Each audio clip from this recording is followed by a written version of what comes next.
All right, welcome to the House Environment and Transportation Committee. Now I truly feel like we have energy in this committee, given the crowd we got packed in here. So welcome, everybody. We are in part 3 of our Maryland Energy Landscape Briefing Series. We will start by bringing up the utilities. We have BG&E, Eastern Utilities, Washington Gas, and SMECO. And just so folks understand the order here, we're going to hear from the utilities, we're going to hear from one of our generation side guys, and then we're going to take questions. We're going to do all the questions after all the panelists. So we will start with our utilities, and please come up, and I'll let you sort of choose your own order of who's going to go first. So please take it away.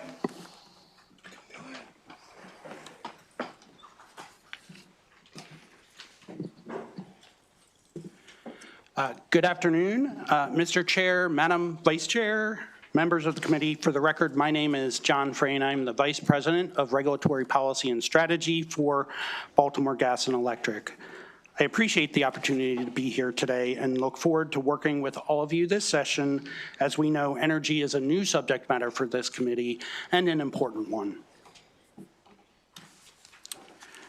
So just to level set on who investor-owned utilities are, investor-owned utilities here in Maryland are regulated by the Maryland Public Service Commission and are responsible for providing electricity and gas retail distribution and electric transmission service to the public. We serve approximately 90% of the state's utility customers, and investor-owned utilities actually serve 3 out of every 4 people across the nation. Importantly, the investors we have are not the typical investors you might imagine in your mind. They're not hedge fund managers or folks who are looking for the next Google. Utility investors are retirees. They are institutional investors, pension funds, grandparents who are looking for safe, reliable, consistent, steady returns. They're not looking for excessive returns, as some may claim. So just to let you know a little bit about BGE and Pepco Holdings. BGE is the electric and gas distribution utility and electric transmission utility who serves customers in the central Maryland area. We serve 1.3 million electric customers, 700,000 natural gas customers. And Pepco and Delmarva Power serve customers in Delmarva Power's case on the Eastern Shore in 10 counties. And Pepco Maryland serves Montgomery and Prince George's counties around the Washington, D.C. metro area. I wanted to explain that while the investor-owned utilities here are monopolies, because the electric and gas systems that we operate and run safely and reliably 24 hours a day, 365 days a year, those are large-scale infrastructure systems, and it, quite frankly, wouldn't be practical or make a whole lot of sense to have multiples of those systems in any given area in Maryland. So we are monopolies. And because of that, we care very deeply about the communities that we serve. The communities that we serve are our families, they're our parents, friends, neighbors. It's why BGE and Pepco and Delmarva have invested our profits over the past 5 years. Over 90% of those profits have gone back into investing into our systems and back into our communities through, for example, in this past year, in 2025, we gave $21.5 million from our own profits back to customers who were in need in terms of affording their utility bills. We also do a lot with workforce development programs here in the region, and we also are very strong charitable contributors. If you talk with any of the nonprofits here in the area, I am 100% sure that our names would be at the top or near the top of their top contributors. I'm also here today speaking on behalf of First Energy. First Energy operates Potomac Edison, who are one of the 10 regulated distribution companies that they own. PE Maryland is in the western portion of the state, and I would be remiss if I didn't mention them. So one of the topics I know at the forefront of this committee's mind right now is affordability, and I wanted to spend a little bit of time talking through what exactly is driving the affordability concerns on utility bills today. I know you've heard a lot about utility electric and gas distribution rates over the last few days, so I want to put a little bit of context around why those utility bills have been increasing and what more we can do in partnership with this General Assembly and this committee on behalf of customers to help them with their utility bills and affording them. So, on this slide here that you're looking at, this slide shows what the trend for national electric delivery rates has been over the period 2018 through 2023. As you can see, utility electric delivery rates nationally have been increasing over that time period. This is a national trend, and it is something that is being driven by a number of different things. One is policies that are being employed across the nation that are looking to modernize the electric grid, deliver clean energy solutions to customers, and those are common interests that many, many states across the country are wanting to see. That is part of what is driving these delivery rate increases. The other part, quite frankly, is that customer expectations have increased. People's lives have changed, and the way that they use and rely upon electricity has increased. Today, people are now using electricity with their smartphones. They're expecting that when they put a simple query into an AI tool that they're going to get an answer back in, less than a second. They're also driving electric vehicles and charging so much more of what they use in their daily lives through the electric system. In order to do all of this, it takes smart meters. It takes new automation technology to ensure better reliability, as customer expectations for outage restoration times have also increased. And that's exactly what BGE, Delmarva Power, and Pepco have delivered over the past few years. In fact, in 2024, all three of our utilities had performance in the top quartile nationally. We were the number 2 and number 4 utilities around the country in reliability. At the same time, our electric delivery rates are either average, or in BGE's case, they are actually lower than 80% of other electric utilities nationally. So if BGE, Pepco, and Delmarva distribution rates and bills have been increasing, is that what's driving the affordability concerns that customers have? Well, we need to take a look at what has been happening with the entirety of the electric customer's bill. There are different pieces of an electric customer's bill. The distribution piece that is regulated by the Maryland Public Service Commission, and any changes to those rates go through a very thorough and rigorous review at the Maryland Public Service Commission before any change is approved. Those have been increasing about 4.6% per year since 2020. On the other hand, since 2020, electric supply prices have increased on average more than 60%.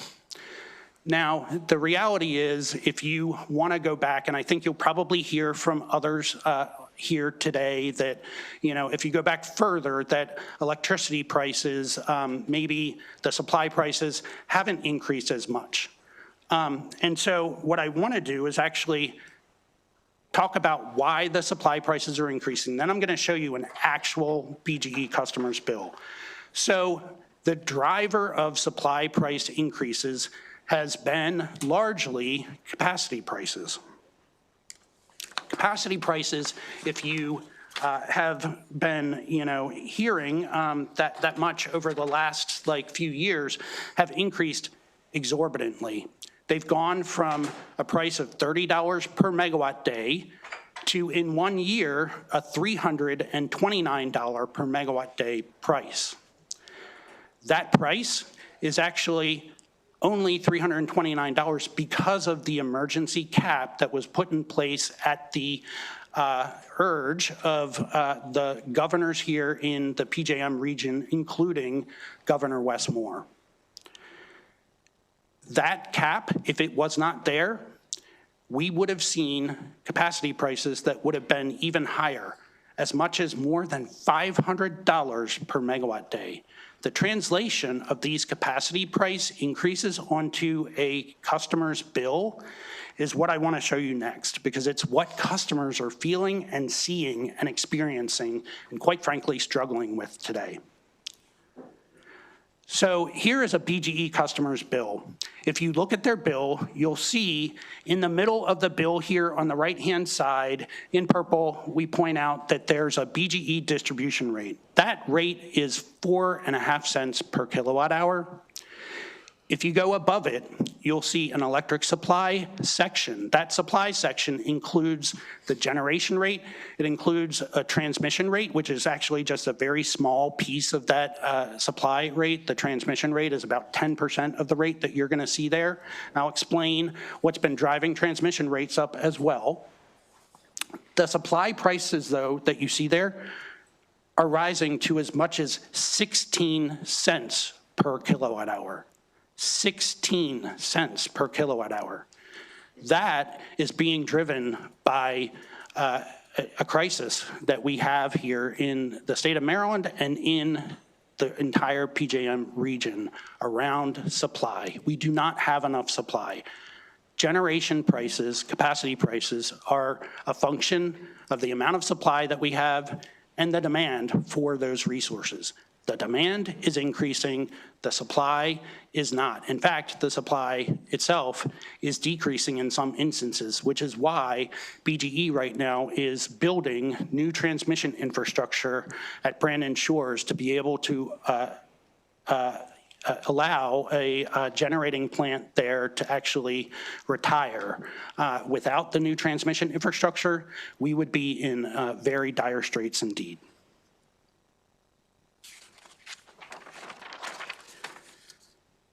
So I want to talk about what has been driving the utility distribution rates higher a little bit. And I want to emphasize that while nationally delivery rates have been going up, and you can see that the average increase for utility capital expenditures, which you may hear from others that all the regulated utilities really care about, is rate base, which is driven by capital expenditures. Nationally, the capital expenditures have been increasing 6.2%. Because of the job that the Maryland Public Service Commission is doing in regulating the utilities here, and BGE and PEPCO and Delmarva in particular, with multi-year plans, the Maryland Public Service Commission was able to, with us, keep our capital expenditure growth rate to basically flat, 0.3%. That, at the same time as we are driving all of these reliability improvements, is a good thing. At the same time, it does mean that the delivery prices are going up, but they're not going up more than they should be because the Maryland Public Service Commission is doing its job to review and approve how much they go up. The supply prices, on the other hand, as Mr. Lapp from the Office of People's Counsel mentioned the other day here in a hearing, do not go through the same rigorous review with the Maryland Public Service Commission. They are subject to market conditions entirely.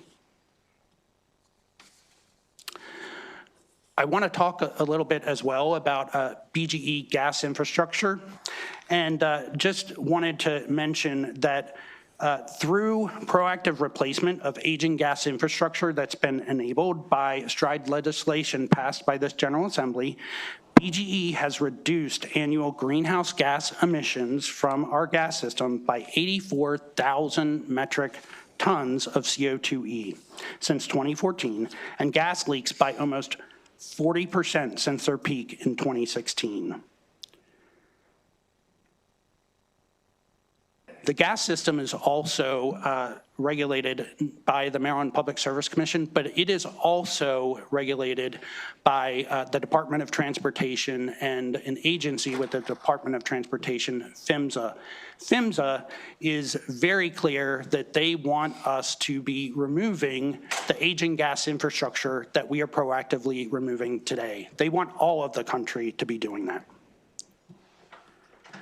So I just want to mention a couple of things that might be affordability solutions that you could consider and we might be able to partner with you on. One of those is examining the structure of Empower Maryland. Program goals for Empower Maryland have shifted from kilowatt-hour reduction and energy efficiency programs to greenhouse gas emissions reduction programs. That was legislation that was passed in the General Assembly a couple years ago.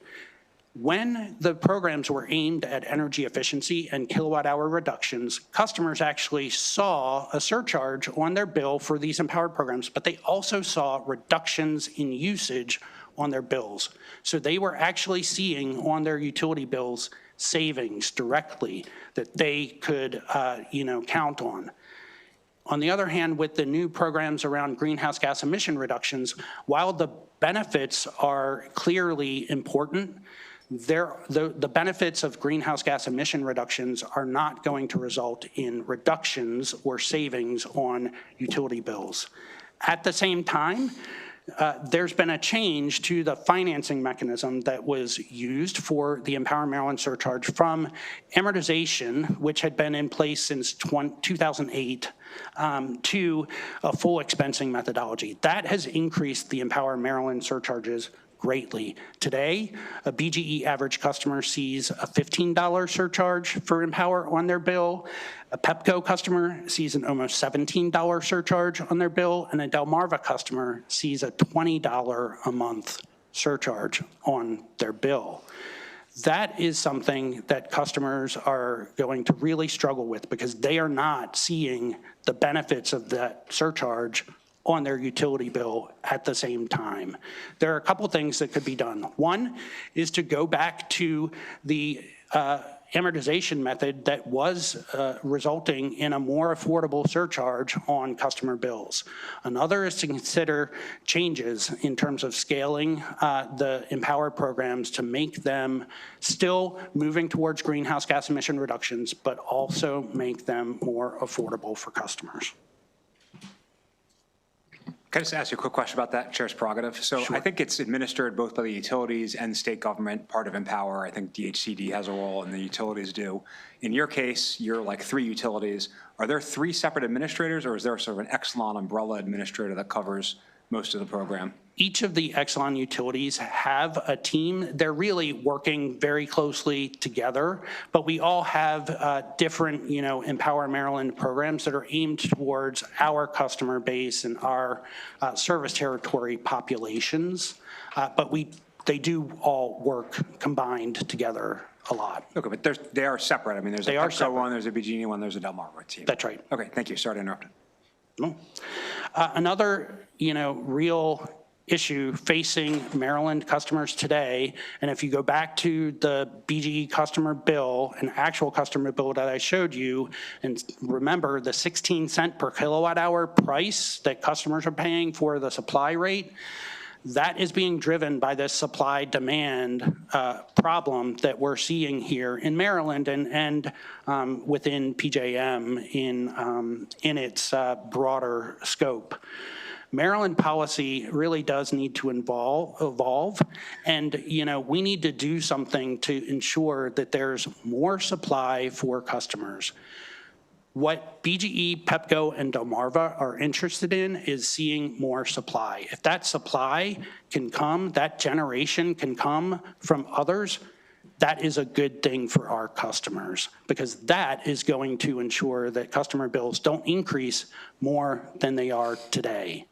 At the same time, if it's not coming from elsewhere, we believe that this General Assembly and this committee should look at other solutions to bring those generation resources needed, and they can be clean generation resources to customers today. It can be battery storage, it can be more community solar. We are in a crisis, and we need an all of the above solution approach to meeting the need here in Maryland for additional generation. If some of that additional generation came through regulated utilities, the benefit for customers would be, one, customers you'd be assured that it would be subject to Maryland Public Service Commission review and prudency reviews, which other sources would not. And it would also ensure that utilities and regulated utilities would be able to build with the lower cost of capital that we have. The returns that we have, as you, I think, heard from Chair Barve of the Maryland Public Service Commission, are reviewed and looked at very closely by them. They are lower, and sometimes much lower, than the returns that competitive generators are seeking and look for. This is just an illustrative kind of example of if the regulated utilities, BGE, Pepco, and Delmarva, were allowed to actually build more battery storage or new battery storage here, what would happen is that customers would see an initial $2 a month, we're estimating, charge on their bill for a couple years when that goes into service. And then almost immediately within a couple years, they're going to start seeing bill credits. Those bill credits are going to be coming from PJM market revenues that, as regulated utilities, we would be required to and would pass back to customers. Customers get the benefits of all of those revenues that come from the PJM markets. With a battery that would be built by a competitive generator, that is not the case. The competitive generators are going to be seeking a return for building it, and they're going to keep those PJM wholesale market revenues. They're not going to inure to the benefit of customers and not going to be passed through the utility customer's bill. Thank you, and I'm here for questions if you have any.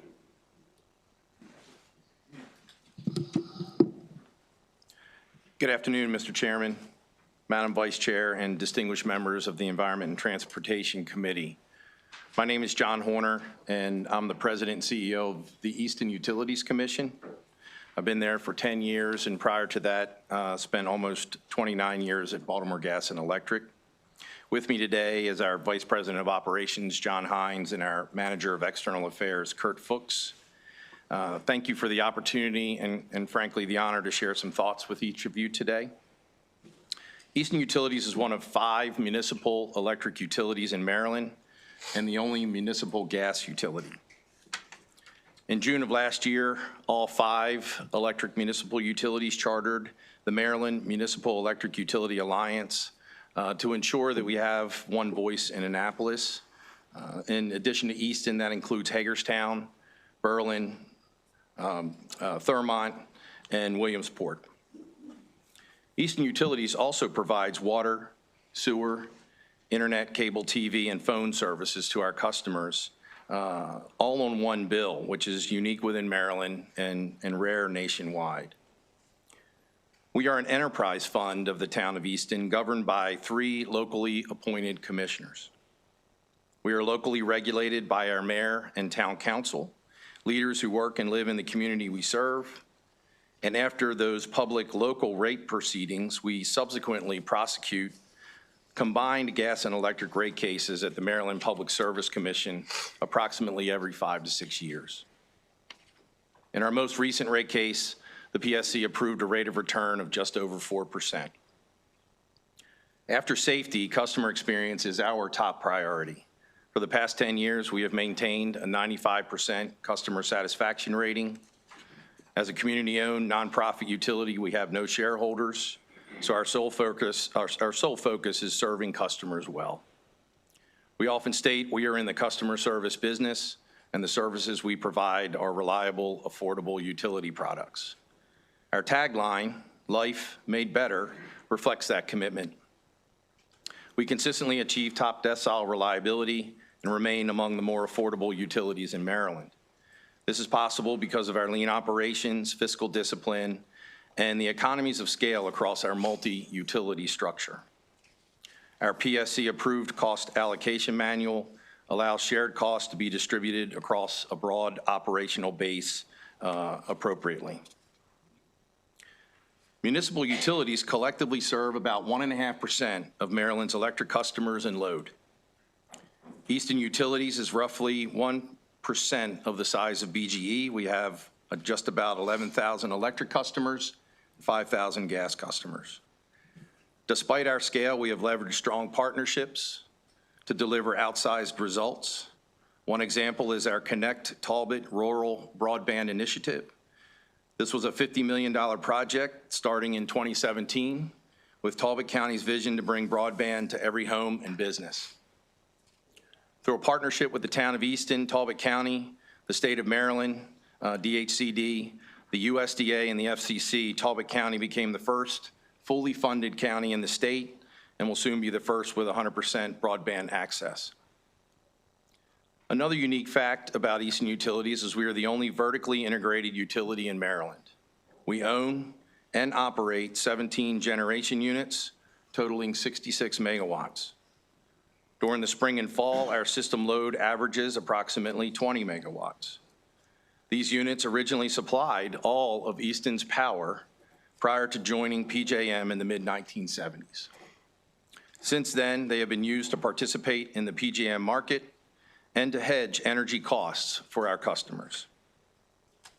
Many of these units have exceeded their expected service life. Due to robust preventive maintenance programs, we continue to operate them. However, this aging infrastructure must be replaced if it is to continue providing reliability and cost benefits. Our existing generation, located steps from my office, can serve our entire peak load. In an emergency, we can island and operate as a microgrid, providing resilience for the Eastern Shore and serving as a staging area during major grid disturbances or natural disasters. Maintaining this around-the-clock capability is imperative for us. We have also made significant investments in renewable energy. In 2017, we constructed a 2-megawatt behind-the-meter solar array.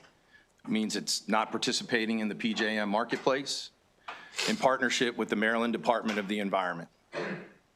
Our sustainability campus also houses one of Maryland's top-performing enhanced nutrient removal wastewater treatment facilities. In 2019, we installed an anemometer to evaluate wind resources, but insufficient wind speeds below 350 feet made a turbine economically infeasible. In 2022, we completed our first environmental footprint analysis using Maryland metrics and determined that we were already 67% carbon neutral.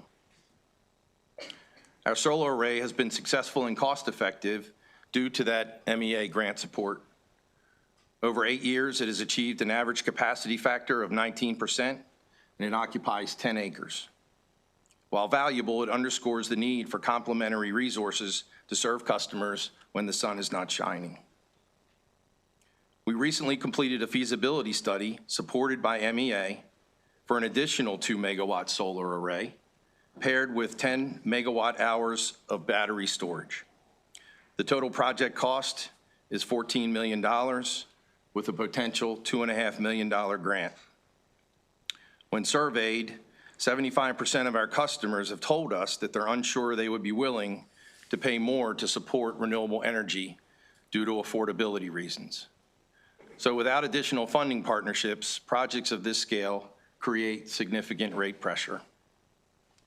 As a result, we would respectfully request the committee consider expanded use of the existing alternative compliance payment funds through MEA to support affordable, reliable, shovel-ready renewable energy projects like this one. ACP charges represent approximately 7% of our customers' electric bills. We would welcome the opportunity to partner with Maryland to reinvest those funds paid for by our ratepayers into local projects that advance Maryland's renewable goals while minimizing customer impacts. Eastern Utility supports renewable energy and looks forward to the day when 100% renewable power is both affordable and reliable. Until then, a diversified resource portfolio is essential, including clean, affordable, around-the-clock natural gas generation. We share the reliability concerns identified by the Department of the Energy and by the North American Electric Reliability Corporation regarding PJM in Maryland over the next 5 years. Aging generation, normal load growth, and increasing demand from data centers and AI applications will strain the electric system and increase the risk of reliability events. These events typically occur during the hottest and coldest days when customers are most vulnerable. Without reliable electricity, essential public health services such as drinking water, wastewater treatment, and environmental protections cannot function. Natural gas generation is a necessary bridge to Maryland's clean energy future. It remains the most affordable and timely solution to near-term resource adequacy challenges. Given supply chain constraints, action is urgent. We would want to work with this committee to continue pursuing innovative ways to update and increase our generation fleet, including solar, batteries, and natural gas, and build out our energy storage capacity. The 2035 clean energy deadline also creates a significant financing challenge for us. New generation assets have useful lives of 30 years or more. Financial institutions are likely to shy away from financing projects that may be forced into early retirement by policy.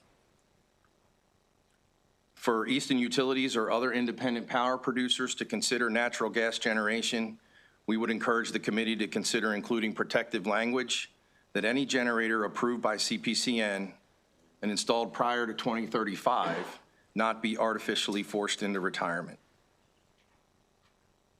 Finally, I would like to address our natural gas distribution system.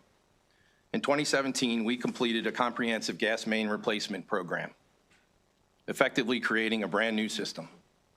As a result, annual leak surveys identify few, if any, leaks.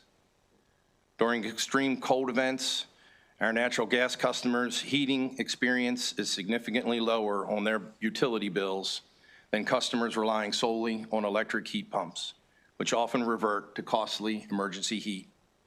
Customer surveys show little interest in transitioning away from their natural gas heating furnaces.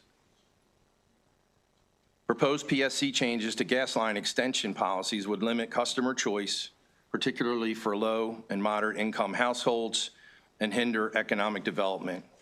We would urge reconsideration of these proposed regulations. As a small utility, we want to support Maryland's policy goals in a way that is proportional and affordable for our customers.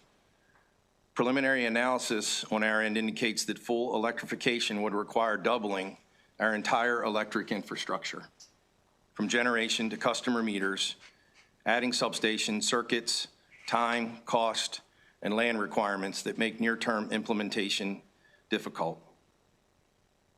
We would request the committee consider the full impact of electrification on Maryland ratepayers. In closing, Eastern Utility stands ready to partner with this committee and the state of Maryland. We collaborate with the Department of Homeland Security, the FBI, NERC's Energy Information Sharing and Analysis Center, and national laboratories on cybersecurity, renewable energy innovation, and sustainability. Given the breadth of services we provide, we welcome the opportunity to serve as a resource for this committee. You also have an open invitation to visit Easton for a tour at your convenience. Thank you again for your time and for your service to Maryland.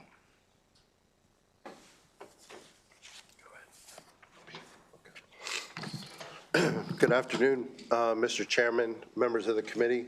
My name is Tom Dennison. I'm with Southern Maryland Electric Cooperative, and I'm here to represent the co-ops for the committee.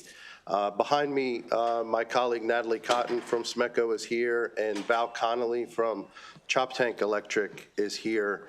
And I know we'll all be making our rounds over the next few weeks as we get to know this committee.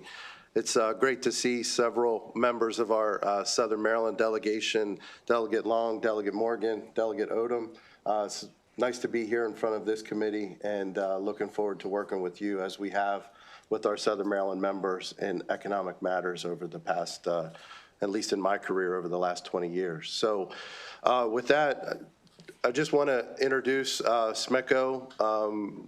We are a electric cooperative, just as Chop Tank is. Chop Tank is located in Denton, Maryland, on the Eastern Shore. We have about 180,000 meters. They're less than us. They're more in the 50,000 range. We at SMECO and Chop Tank, we have a democratically elected board of directors.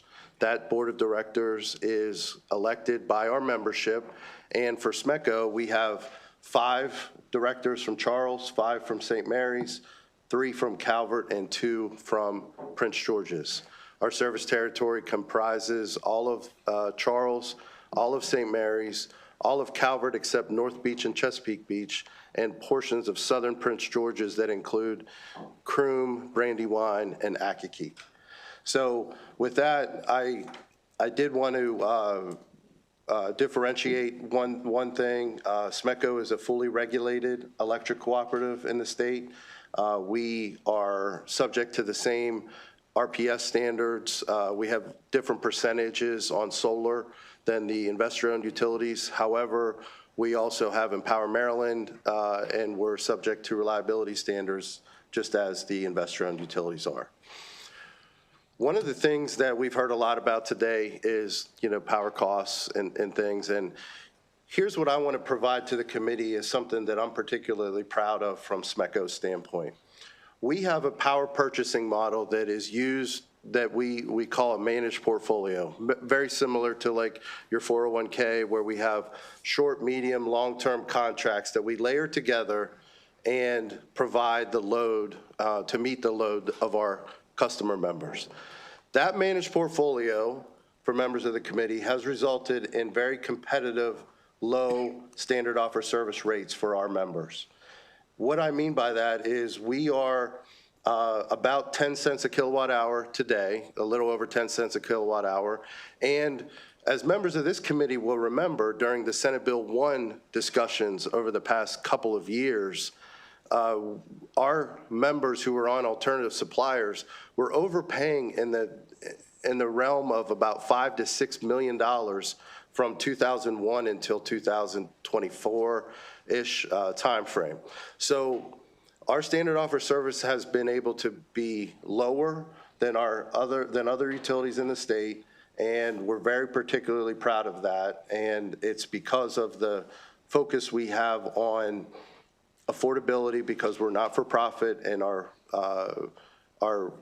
focus is 100% on our membership and keeping our prices as low as competitive as possible. With that, I did want to differentiate. SMECO is unique in terms of a co-op across the country. We own transmission infrastructure. We have a 230 kV system that is very similar to larger investor-owned utilities. Our 230 kV system is tied in with PEPCO's. So another issue that this committee is going to be dealing with this session and future sessions is the issues of data centers. And I think it's very helpful for the committee to know that we, like other utilities, have been inundated with requests for data centers.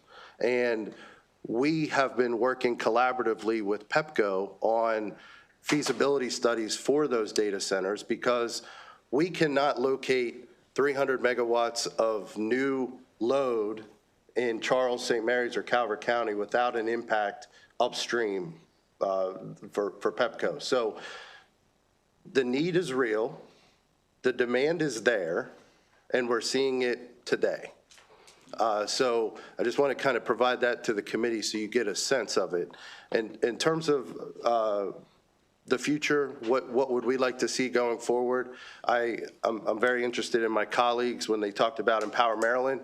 I was very active in the Empower Maryland bill of, I believe it was a couple of years ago when the Empower Maryland surcharge, the percentages went up from 2% to 2.5%. I was unsuccessful in getting an amendment that would have allowed us to stay at 2.0% on the decrease for energy efficiency, but now we've gone to greenhouse gas reduction. So that being said, that is one way to lower electric rates, I think, pretty quickly, is to address Empower Maryland. And I want to make sure that the committee is aware, in Southern Maryland, we don't have much gas infrastructure. So we are primarily electric. So the electricity, let's say at my house with just electric, I'm using about 2,000 kilowatt hours a month. And that's a very, what I'll call kind of similar houses in our service territory. For us, that's about a $24 a month Empower Maryland charge. So to the extent that that Empower Maryland can be changed, that's the kind of numbers we're talking about for what I'll call an average customer in SMECO service territory. And in conclusion, again, it's a pleasure to be in front of this committee. It's a pleasure to work in cooperation with our sister co-op, Chop Tank. And as we go around and meet all of you, we'll explain the differences between SMECO and Chop Tank. And it's an honor for us to be here before you today. So thank you very much. Mr. Chairman, Madam Vice Chairman, members of the committee, my name is John Dodge. I'm an attorney with Washington Gas. I'd like to start by sharing a message from our president, Blue Jenkins. Blue sends his regrets and his regards. He's dealing with a pressing family medical matter this week. So I'm delighted to be the Pete Alfonso of the bench here and pinch hit for Blue. I know you've been bombarded this week with lots of arcane legal, regulatory, economic policy arguments and data. I applaud you for, I think everybody's still awake. See how I do on my presentation. I'm here to speak mostly about Washington Gas. I'm happy to entertain any questions you might have about the local distribution companies in Maryland. There are several serving 1.3 million Marylanders every day with natural gas. Washington Gas was founded by an act of Congress in 1848. Our first customer was the United States Capitol. And in the ensuing years, we have expanded our system concentrically away from that center core of our service area. If you've ever noticed the Baltimore Beltway map, the Washington, D.C. Beltway map and all of the secondary and street level roads, that's kind of sort of our service territory in relief. In 1936, Congress amended our authorization so that we can serve portions of Maryland and Virginia. We employ more than 600 Marylanders directly and indirectly thousands of contractors who work on our construction projects. We're 99.98% reliable, and in happy news for the committee, we're 3.5 times cheaper as a heat source than electricity. We have about 520,000 Maryland customers across our footprint. I'll touch more on affordability in a minute, but I want to bring to the committee's attention a resource for your constituents, and we can provide links and much more information for you. In 1983, Washington Gas founded an organization called the Washington Area Fuel Fund, or WAFF, W-A-F-F. And in the ensuing years since 1983, WAFF has distributed more than 34 million people to 320,000 customers in Maryland for energy assistance. In 2025 alone, WAFF provided $700,000 in utility assistance in Maryland, including $123,000 for 400 customers when state funding was exhausted. The company, not our customers, pays all administrative and promotional fees for WAFF, and starting in January of this year, WAFF assistance will be available to households that use natural gas for heating in our service territory and portions of E and Columbia Gas territory. I am going to sort of piggyback on my friend Mr. Frayne and his presentation, imagining our pie chart for the monthly bill, and our average monthly bill is $74.47 in Maryland. The smallest wedge of our pie chart is our customer charge. That's essentially the cost of remaining connected to the network. It's a fixed charge, does not change unless the Public Service Commission okays that change. That's $11.85, as I mentioned. The next largest wedge is our distribution charge. That's a volumetric charge to recover the cost of providing service. Our current distribution charge is 46 cents per therm. The largest portion of our bill, just as Mr. Frayne explained, is the commodity charge wedge. And that varies month to month as we buy and pull gas out of storage to provide to our customers. Interstate pipelines deliver the gas to a couple of connect points here in Maryland for Washington Gas, and we are the local distribution company taking it from those interconnection points down to residences and businesses and government agencies in Maryland.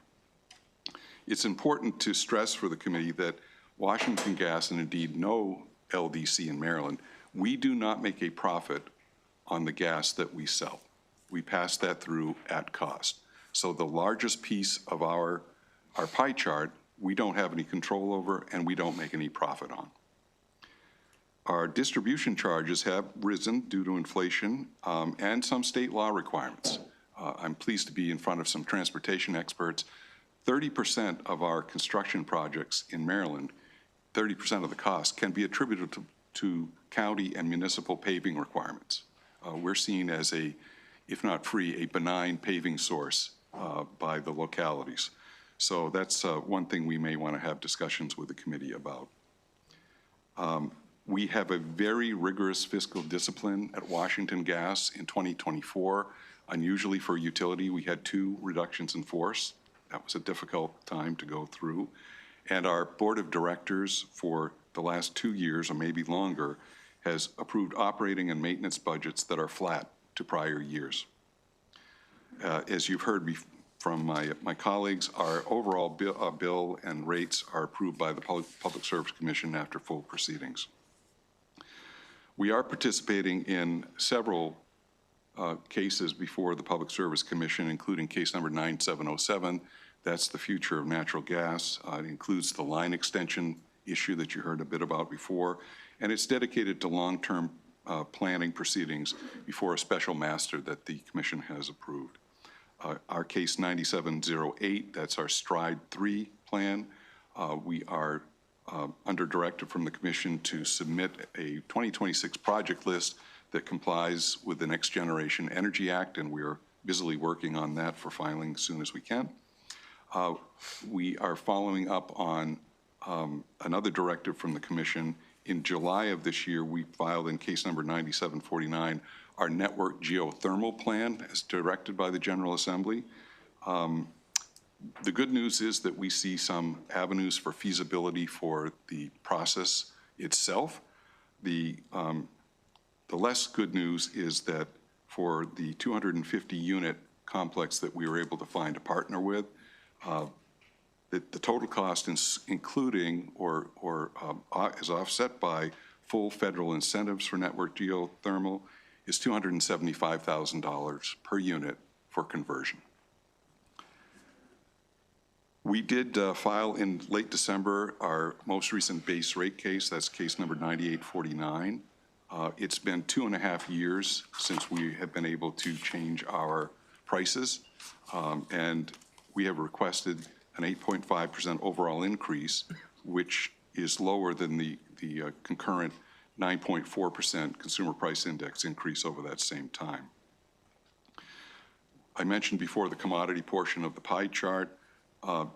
The charges that the interstate pipelines pass through to us and us to our customers are not regulated by the Commission, but the Commission does every year conduct a version of an audit called the purchase gas charge case, where they look at our energy acquisition policies and results. And I'm very pleased to report that in staff testimony filed earlier this month, they found our practices once again to be competitive and reasonable in the procurement and purchase of gas. We do look for opportunities to bring in certified natural gas and renewable natural gas, and the staff found there that to the extent we have been able to find through RFPs certified or renewable natural gas, the prices have been without premium. That is, they were within the market range for that day or that available period. So what can we do to improve affordability while maintaining sustainability of energy in Maryland? It's as simple as you've been hearing. It's supply and demand, particularly on the electric side. Natural gas is relatively cheaper than electric for the simple reason that we have abundant domestic natural gas flowing into our region. I checked the PJM website, which I do probably far too often. I checked it before I came into the committee room today, and as of 11 a.m. this morning, 35% of the electricity being consumed in Maryland is generated by natural gas plants. So to bring it into the hearing room, every third light, every third wall socket, every third electronic device is being powered by natural gas in Maryland in this room. This weekend, we have a brutal forecast ahead, and historic stats show that Washington Gas will deliver about 72% of the total energy consumed over this coming weekend as people turn up their thermostats for heat. As I mentioned, we are more affordable today than electric. At the Maryland level, households that use natural gas for heating, cooking, and clothes drying save an average of $400 per year compared to homes just using electricity for the same applications.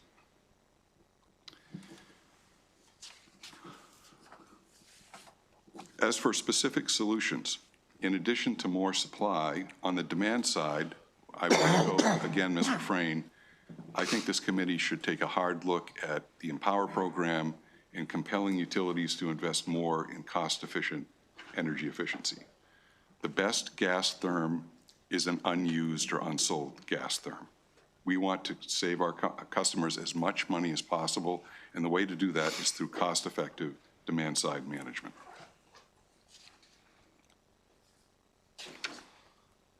I'd like to touch on the STRIDE program for just a moment. And I know you've heard some of this before. I'd just like to remind you of the full history of STRIDE. In 2011, the Obama administration, through the Federal Department of Transportation, issued what they called a call to action about aging pipeline infrastructure in the United States. That call to action was not sent to gas companies. It was sent to state legislatures and regulators. And as a result of that, Washington Gas, BGE, and Columbia Gas have had at various points STRIDE programs reviewed and approved by the Commission. Just a few stats for you.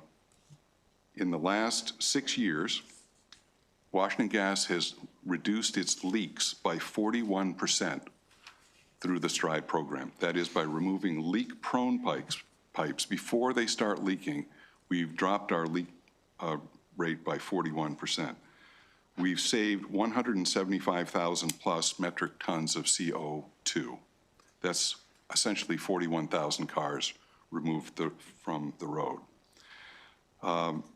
We've replaced over 160 miles of mains in Maryland and more than 24,000 service lines. That's the line between your home or business and the distribution main under the sidewalk or in the street. In the last 2 years, the Commission, wisely I think, has asked us to poll our customers who are going to be affected by projects in STRIDE that year to say, look, if somebody's going to electrify, there's no sense in installing a new service line at their house, maybe even for a series of houses. We've sent out a total of 3,300 customer notices last year, and this year we've had one person opt out, indicating that their house is fully electrified. So as we heard earlier, there's no rising swell of demand that we can see in our service territory for electrification. In conclusion, Washington Gas urges the committee to consider balanced energy policy that prioritizes customer costs, reliability, safety, most of all, and choice. We encourage preservation of existing resources and infrastructure, and we think that natural gas infrastructure is essential for short, medium, and long-term utility stability. Maryland's competitiveness with neighboring jurisdictions for attracting and keeping businesses and serving residential customers requires your support for natural gas. I thank you very much for your attention. I hope I didn't geek out too much, and I'm happy to answer any questions you may have. Thank you, Mr. Chairman. Great. Thank you all very much. Would one of you be the gentleman, I know you are, and make some room for Mason Emnet at the table from Constellation Energy? And we'll just rotate through when we get to questions, but appreciate you giving him a chance to sit there to present his briefing. Thank you.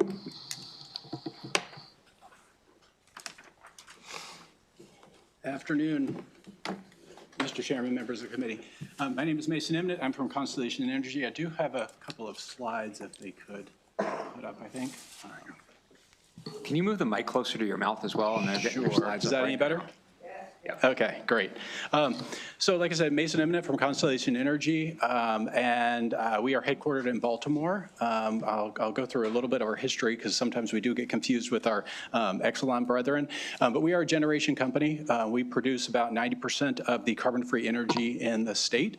We are a competitive generator, which means we operate in the PJM market. That is where all of our revenues come from, and we are not subject to any rate-making or cost of recovery provisions or protections through the Public Service Commission. We're also a competitive retailer, so some of you might take retail service. Actually, some of you might be legacy retail customers for us. We're no longer have offers active in the residential market as a result of impacts from SB1 past a couple of years, but we are one of the largest providers of competitive energy to the commercial and industrial customers in the space. Again, competing for our customers. So if you could go to the next slide. To dig in a little bit or cover our generation activity, we're most known for the Calvert Cliffs nuclear plant. So that is a roughly 2,000 megawatt nuclear power plant, 2 units down in southern Maryland. Conowingo Dam is probably our next most known. So that's the largest source of renewable energy in the state. And it's the subject of a settlement which is going to result in $340 million of environmental support programs coming as a result of operation of that plant. And then we've got our wind assets in western Maryland. Those have had a significant amount of investment recently to increase the output from those plants. It's called a repowering, when you replace the equipment in order to get more electricity from the existing footprint. We did that in those assets, and they produce about 30% more electricity in the same footprint than they did before that investment. So we can go to the next slide. This is a little bit of the history. So like I said, we get confused sometimes with our Exelon former brethren. Used to be part of the same company. In 2022, we were split off. In 2021, Exelon announced that it would be separating from Constellation and focusing on its core business of transmission and distribution. So all of the activity associated with the generation space, the people, the supply chains, the talent, the development activity, that was spun off within Constellation. And we have been a separate company since 2022. So just we understand each other very well, but we're obviously working in different businesses now. And so sometimes there might be a little bit of in conversations, we'll say, oh, you might want to talk to that person over there because it's no longer our line of business. So the next slide. As we look at this question of costs over time, we really do encourage, as the conversation on Tuesday, to pay close attention to the data and the information that's being given, as well as the time series over which it's been given, which was mentioned earlier today already. So in the material that was provided by BGE, they provided something similar to this chart showing changes in different elements of the electricity bill over time, but it was presented a little bit differently. Started in 2020, so it didn't include kind of the full history of the last 15 years. The information that was provided by Mr. Lapp, the committee on Tuesday, is kind of over this same longer time horizon. Also, it's important to pay attention to how things are clumped together within the presentation. So from our perspective, we think of things in three buckets. There's generation, that is our business.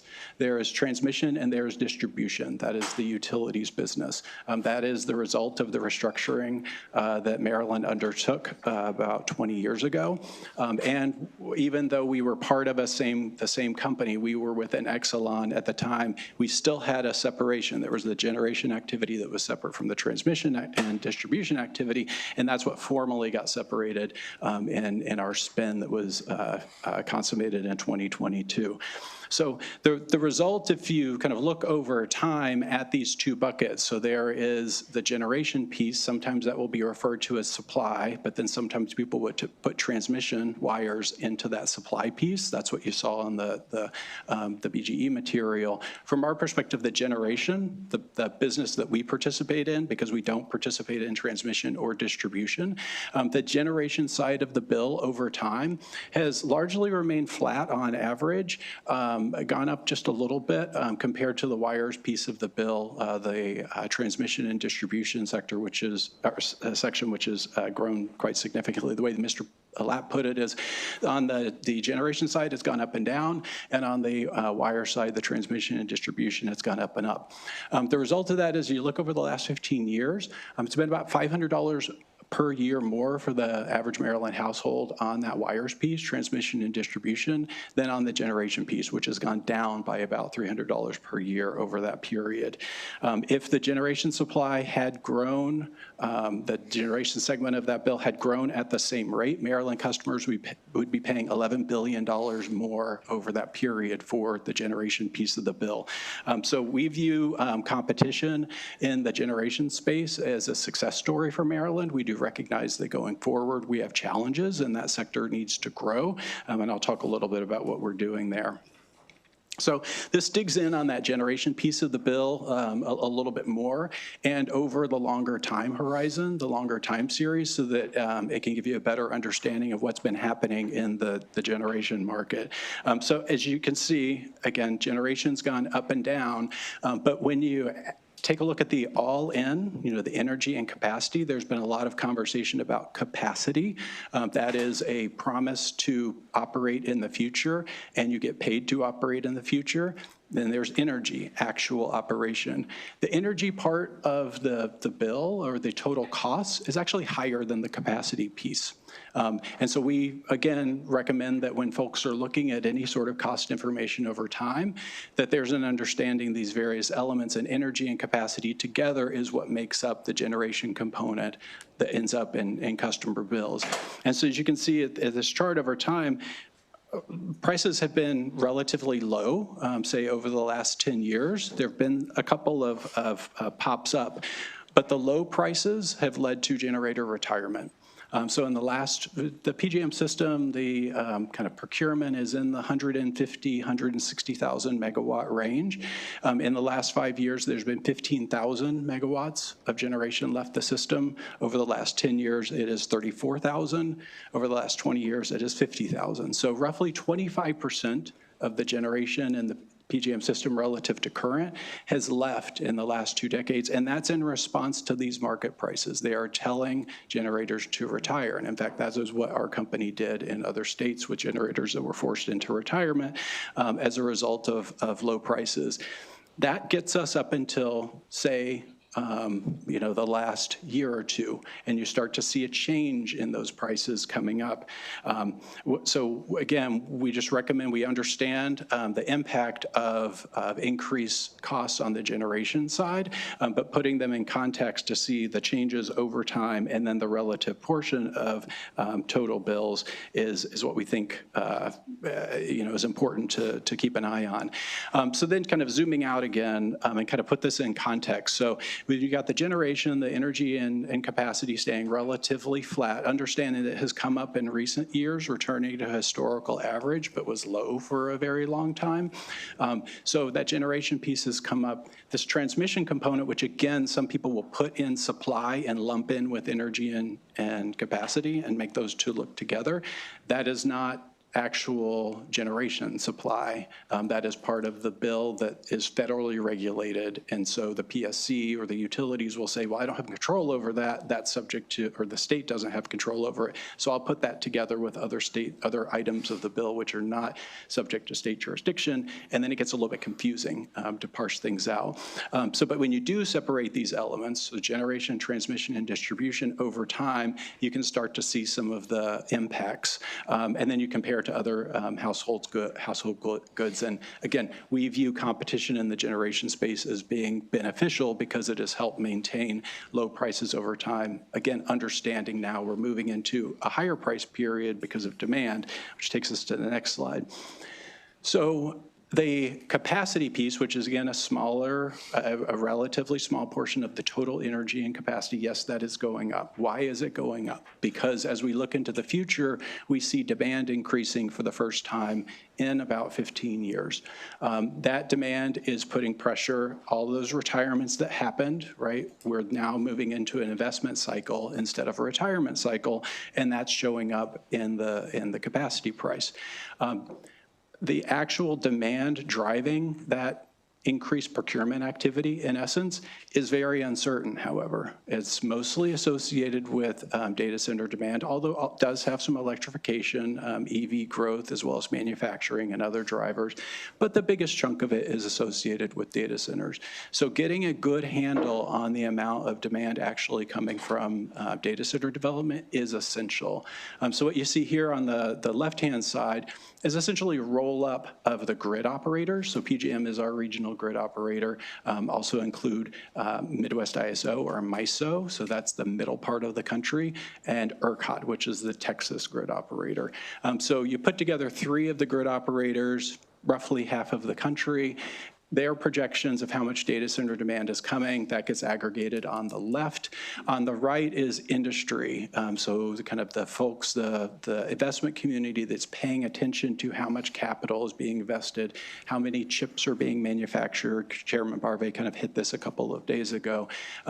What is capable of being consumed in the electric space by data centers demands when you're aggregating up industry drivers. And you compare, and these are national, the gray on the right are national demand.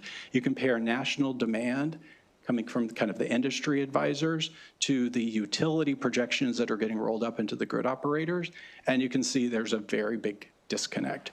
That is because, as was talked over the past couple of days, the data center customers are trying to figure out where they're going. They're submitting service requests to different utilities. Utilities are doing their best to process that information.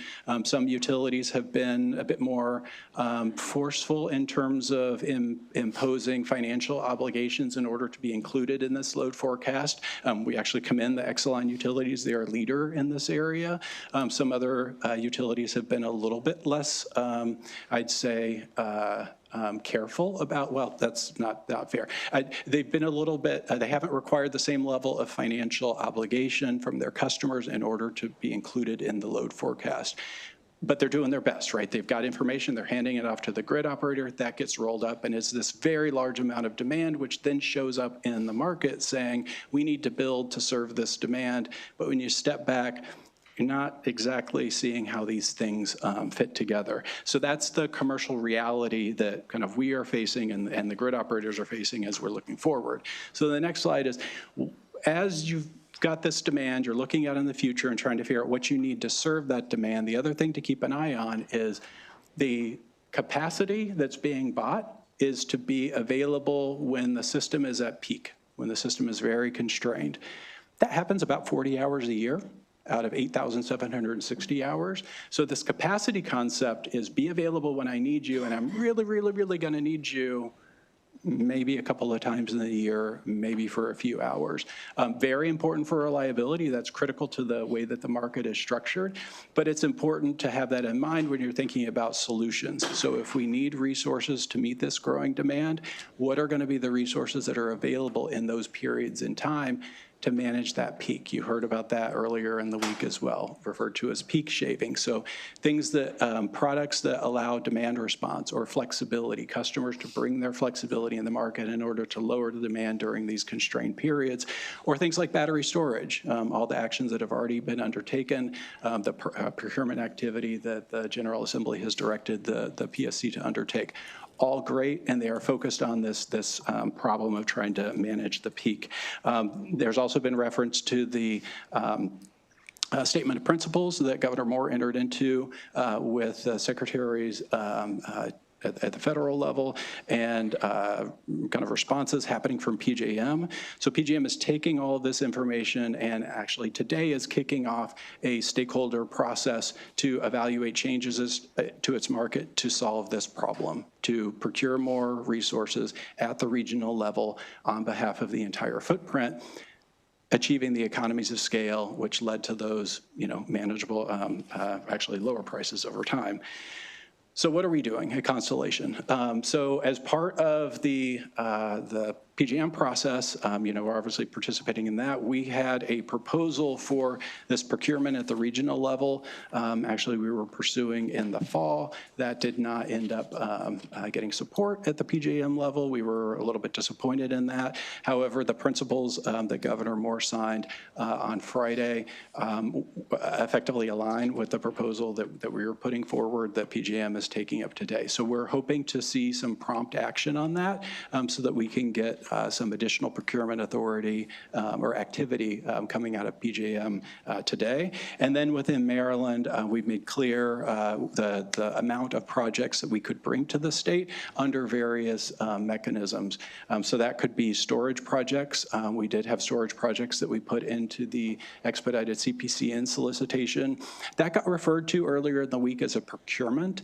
It's not actually a procurement. There will be a separate procurement on storage. It was the expediting of permitting. So can you get a fast pass to move through the permitting process? So not an actual grant of the permit, but you'll move through the process faster as the state is determining does it want your project or not through the CPCN process. So our storage project actually, our projects did not get selected for the fast pass. They got knocked out on statutory grounds, basically. There's a performance criteria that is set by PJM that is assigned to storage assets. We don't control it. It's just it's a PJM defined number, and it did not satisfy the statutory criteria. So we don't qualify for the fast pass because of that PJM defined criteria not aligning with the General Assembly's directive as to who should get the fast pass. We do have a couple of natural gas generation projects, 700 megawatts of potential projects that were submitted. Those are moving forward in the process. The kind of next step for that for us is identifying gas delivery options, and we are working with the utilities on that, making progress. That will raise its own questions of to the extent that if you need additional gas infrastructure, there's a permitting process for the gas-fired generation as well as a permitting process for the gas infrastructure. So more work to come on that. And then on the nuclear side, like I said, we're kind of most known for our Calvert Cliffs nuclear plant, and we have the ability to expand the output at that plant by about 10 megawatts, or sorry, 10%. That's 190 megawatts. Doesn't sound like a lot relative to, 700 megawatts of gas-fired generation. 190 megawatts of a nuclear plant is roughly equivalent to all of the utility wind and scale, all the utility scale wind and solar constructed in Maryland to date. Nuclear plants run all the time. They are highly efficient when they are operating, and they operate 94% of the time. So we're excited about the possibility to pursue that investment. However, it's a very expensive investment that requires long-term financial certainty for the plant, which links into continued operation of the plant itself. That plant's going to be up for relicensing in 2029, or beginning the 5-year regulatory process to renew its operating licenses begin in 2029. And so these two things go together. We need to be able to ensure that we can operate the plant in the long term, then be able to undertake the investment to expand it. And then, of course, we could build new. That is a longer term horizon. Again, within the Next Gen Act, there was direction to the PSC to undertake a procurement with respect to new nuclear. That's working its way through the process, and we've been participating. So happy to answer any questions on that as we turn to Q&A. The final thing I'd note is, as I said at the beginning, we are a competitive retailer, so we compete to provide service to end-use customers. Right now, that is commercial and industrial customers because of the impacts of SB1, and we know that there have been some conversations and interest in potentially revisiting that. The opportunities that could create are things like virtual power plants, so allowing us to work with our customers to install storage devices, implement demand response programs, unlock this flexibility that I was talking about earlier in order to bring that capability into the market to help manage this peak over time issue as we're trying to identify the total amount of demand that we need to serve. So that was a lot. Happy to answer any questions, but really appreciate the time being included in the conversation today and look forward to working with all of you this session as we dig into these issues. Terrific, thank you. Obviously, there's a lot of questions. Really appreciate your presentations. Colleagues, as we turn to questions, please try to target your question towards the most appropriate person to answer. And so just as a reminder, John Frayne, give a little hand wave. Okay, so John represents the Exelon entities, BG&E, Pepco, Delmarva. They are the distributor, right? They do not do generation, they just do distribution, okay? We've got John Horner, Eastern Utilities, bit of a hybrid, Muni over on the Eastern Shore that does both. We've got John Dodge. John, all right, so John does gas distribution, right? So that's his bailiwick here. He doesn't do gas generation, right? You just do gas distribution. We've got Tom Dennison from SMECO. They are a distributor, but a different kind of one. You Southern Maryland delegates are very familiar with them. But they are organized as a co-op, not one of the investor-owned utilities like all the Exelon guys, but they are also a distributor. And then, of course, we just heard from Mason at Constellation. They are generation. They don't do distribution here anymore. They broke up, right? It's a divorce. Exelon, Constellation, all right? So Constellation on the generation side. Try to target your question for efficiency. Panelists, please try to target your responses.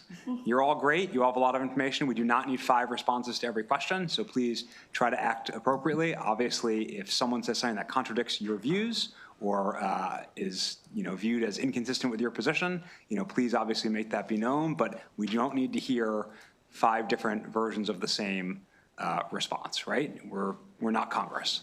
All right, so with that, we're going to start our lightning round of questions. Delegate Long. Thank you, Mr. Chair. I have a question for BG&E, and I believe you all service North Beach and Chesapeake Beach too, correct? That's correct. Well, great. Well, I'm sure we'll get well acquainted as we are being shockwaved with all this energy. Look forward to it. For slide 8, and I took notes, for slide 8, is transmission included in that green supply bar? Let me just see if I can bring it back up for you.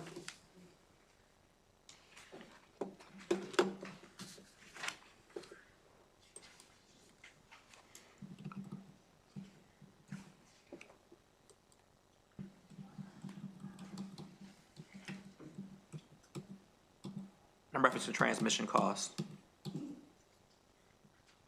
Yes, transmission costs are included in that green bar. That's right. Transmission costs are only about 10% of that, green bar. They're a small piece of it, but transmission costs are in there. And I think as you probably saw in Mr. Emnett's presentation, transmission costs are also going up. That is also largely due to the supply crisis that we are in. So today, we've got a couple of plants here in BGE service territory, Brandon Shores and Wagner, that are both looking to retire.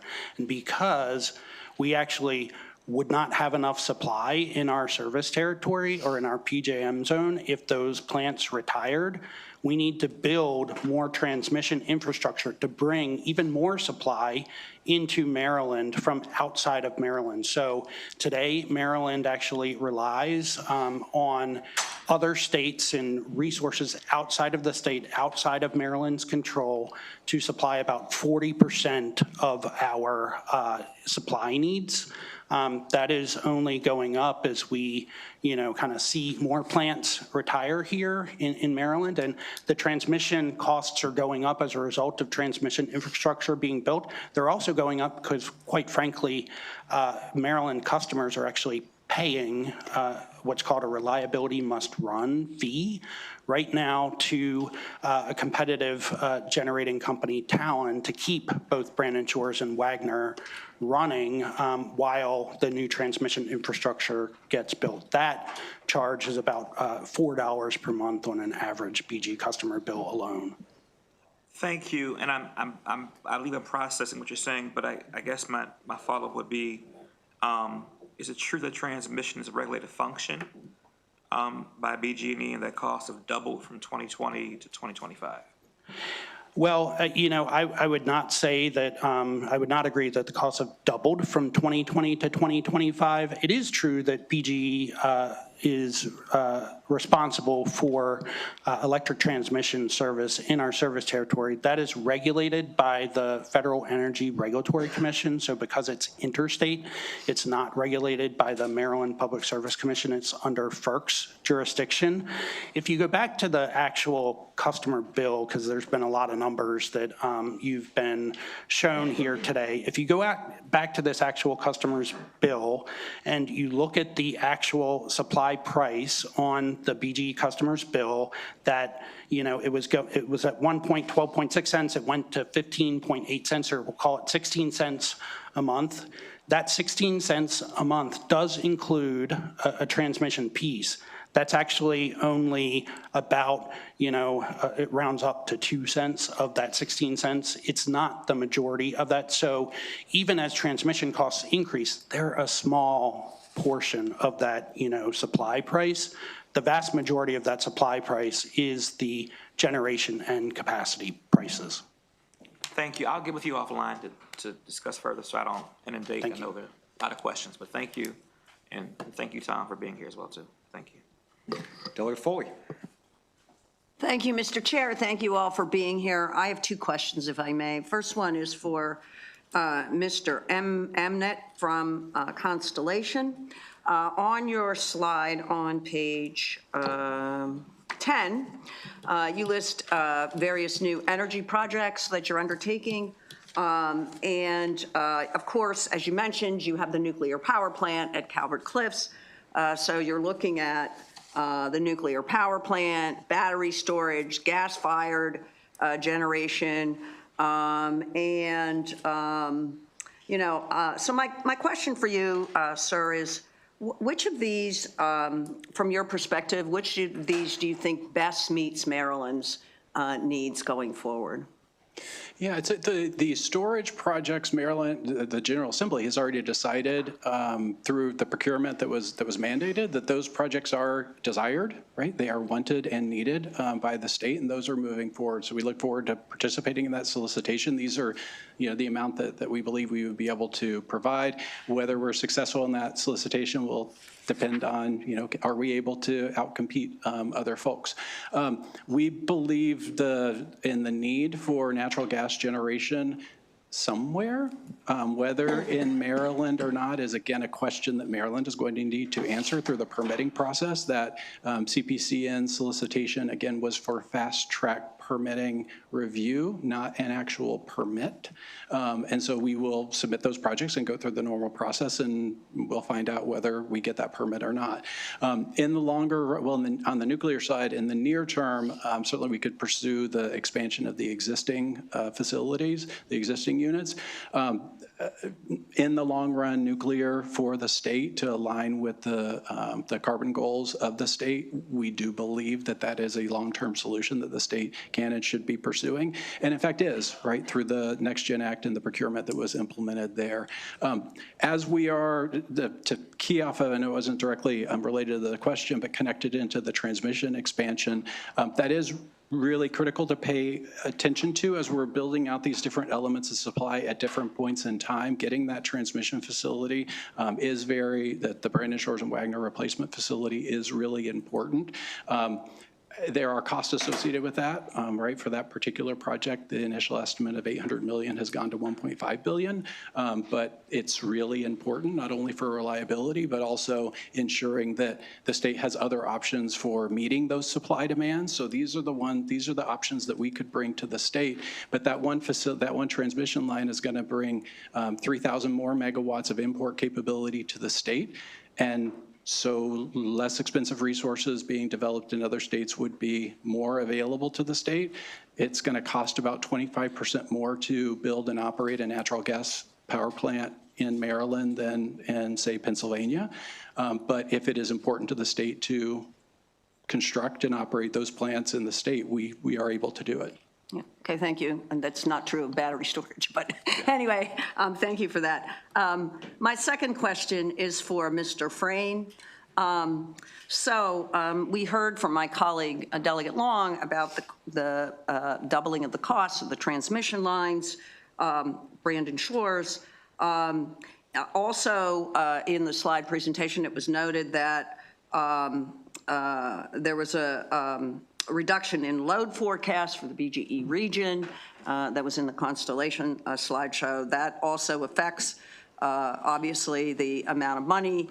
And then also I know that BG&E requested $152 million in reconciliation for overspending on the multi-year rate plan, the 2023 multi-year rate plan. So given all that, I have some questions about whether BG&E should be in the generation business. But having said all that, I mean, doesn't this sort of illustrate that it's really the case that utilities make profit for their shareholders by spending on capital expenditures? And doesn't that create an incentive to build and spend the most on transmission lines and other capital expenditures? Well, I'll start by saying, yes, utilities do profit on capital expenditures because that is the way that, the regulated utility business actually works across the country and really mostly around the world. And that is also the reason why it is very important that we are regulated. So there are regulators, in this case, the Maryland Public Service Commission, who are reviewing and in scrupulous detail and ensuring that we are not over-earning. The reconciliation that you mentioned earlier from 2023, that was driven largely by a few decisions in the initial rates to keep them low. There was a large amount of storm costs that were incurred in 2023 that needed to be dealt with and recovered. There were also decisions from the commission to keep the rates low in the beginning around depreciation rates and other things that also in the reconciliation were meant to be dealt with. And then I will say that there was also a very large amount of inflation that had occurred over that time period. The original rates were based on 2019 forecasts.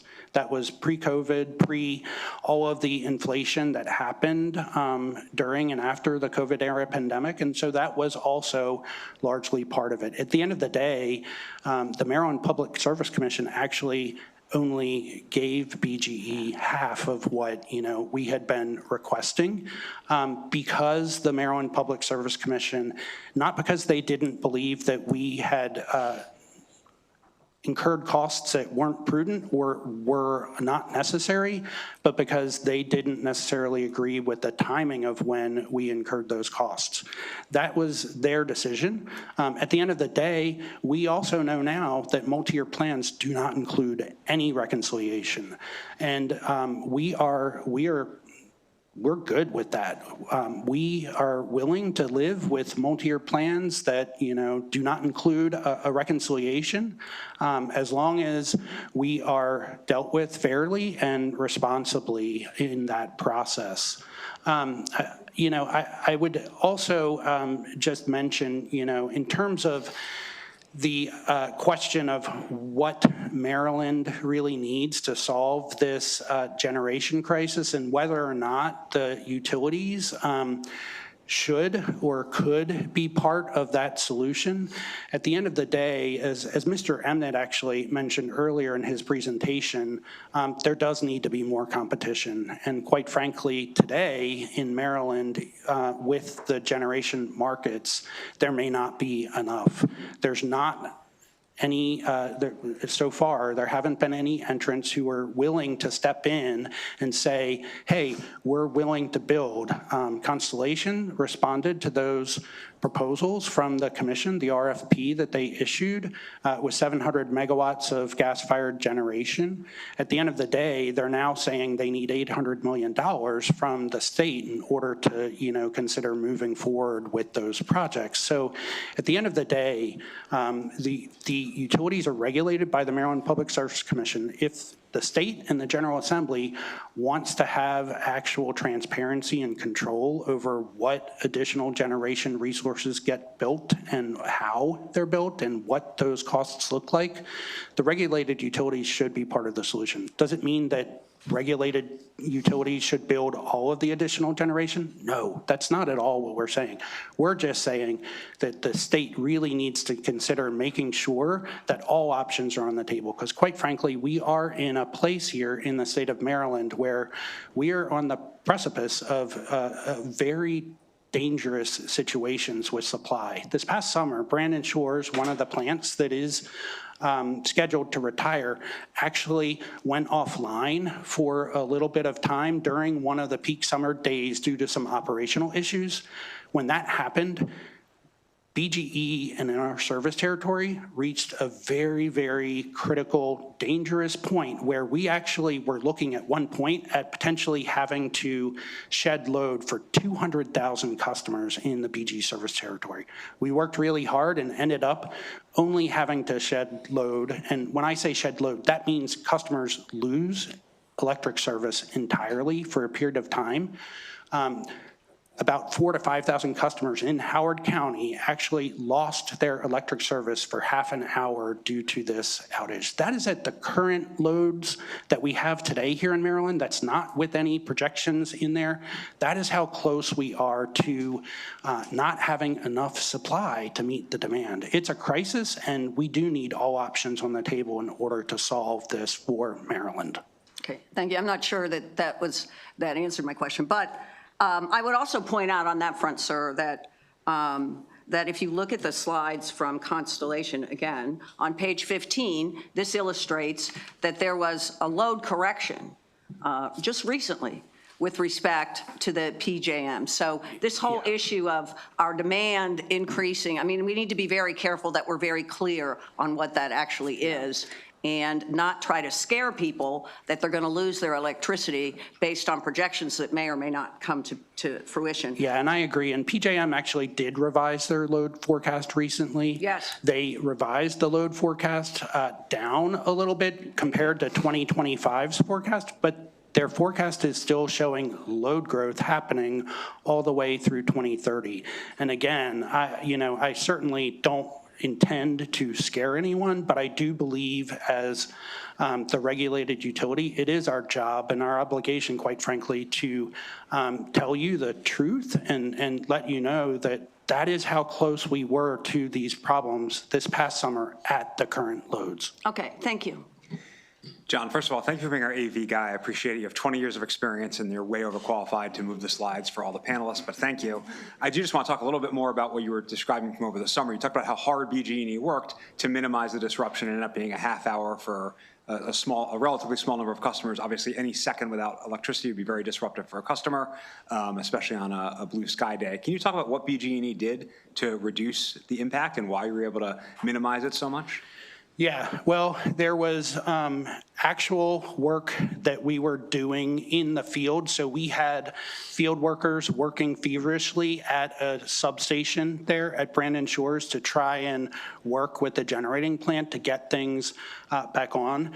Then we also have a number of workers who are working in what we call our electric operations center, who were actually working to shift load around. They were working in conjunction with PJM to make sure that we were optimizing the loads and where they were on the system at the time. And then we also put into place every measure that we have at BGE. So we have demand response programs.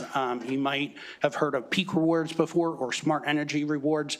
We put all of those in place as well. And those worked really well to actually again, reduce the peak. And by doing that, and it ended up meaning that customers could voluntarily reduce their load and other customers didn't have to involuntarily go out of service. At the end of the day, going back to one of the slides, if you don't mind, that Constellation had shown, if you look at the loads that we're showing here from and the prices, I'm sorry, from 2008 through kind of current years and even forward, you'll see that, yeah, prices were held lower for a long period of time. Well, there's a reason that this starts pretty much in 2008, and that's because that's when Empower Maryland, which are the energy efficiency and demand response programs that this General Assembly put into place in statute, and with the utilities, we have implemented those programs. They successfully have kept the peak loads here in Maryland lower, and that meant that we had lower energy and capacity costs. We're no longer there. We've reduced as much as we can in terms of energy efficiency right now. We've done everything we could. We've got the demand response programs in place. And at the same time, we're starting to see load grow. And, even without that load growth, we don't have enough supply. So that's really what we're talking about here in terms of what the cost pressures are that customers are seeing and what the real problem is that needs to be addressed. I doubt you meant to say you're as efficient as we possibly can be. I don't think you really mean that there's no more efficiencies to be had, but appreciate your point about Empower. Let me turn it over to Delegate Boyce. Thank you, Mr. Chair. Thank you all for being here. Someone told me my face looks like I'm angry, but I'm just really perplexed and confused, so don't take it that way. So I have two questions for Mr. Frayne and then one question for Mr. Emnett. So, Mr. Frayne, you earlier talked about the infrastructure investments, and you mentioned the cast iron mains. And yes. I wanted to ask about, is there a requirement to remove all those cast irons? As we understand that, right, some of the capital projects have been done anyway, even if certain pipes, no matter the materials, may have needed. So I just kind of want to get a little bit more understanding about the cast iron mains, considering there's also a picture of one in Baltimore City where I represent, but just giving a better idea about your decisions to replace these or not, and is there a move to remove all cast iron? Because I see it here, you said it's 11% contributed to 84% of your leaks. That's right. So the requirement is really a PHMSA call to action to, as Mr. Dodge mentioned, to the states, to the legislatures, and to the state regulators to make sure that we're actively doing this. That call to action really stemmed from a series of extremely awful, unfortunate events that happened in this country that were really related to aging infrastructure directly, like this cast iron main that we're showing you in this picture here. At the end of the day, in an area like Baltimore City, Yes. the gas system here in Baltimore, number one, we're the oldest gas utility Yes. in the nation. Number two, the gas system began in the more densely populated areas of the city and did grow out, sort of, we'll call it in like, some tentacles or whatever, right, into the surrounding counties largely.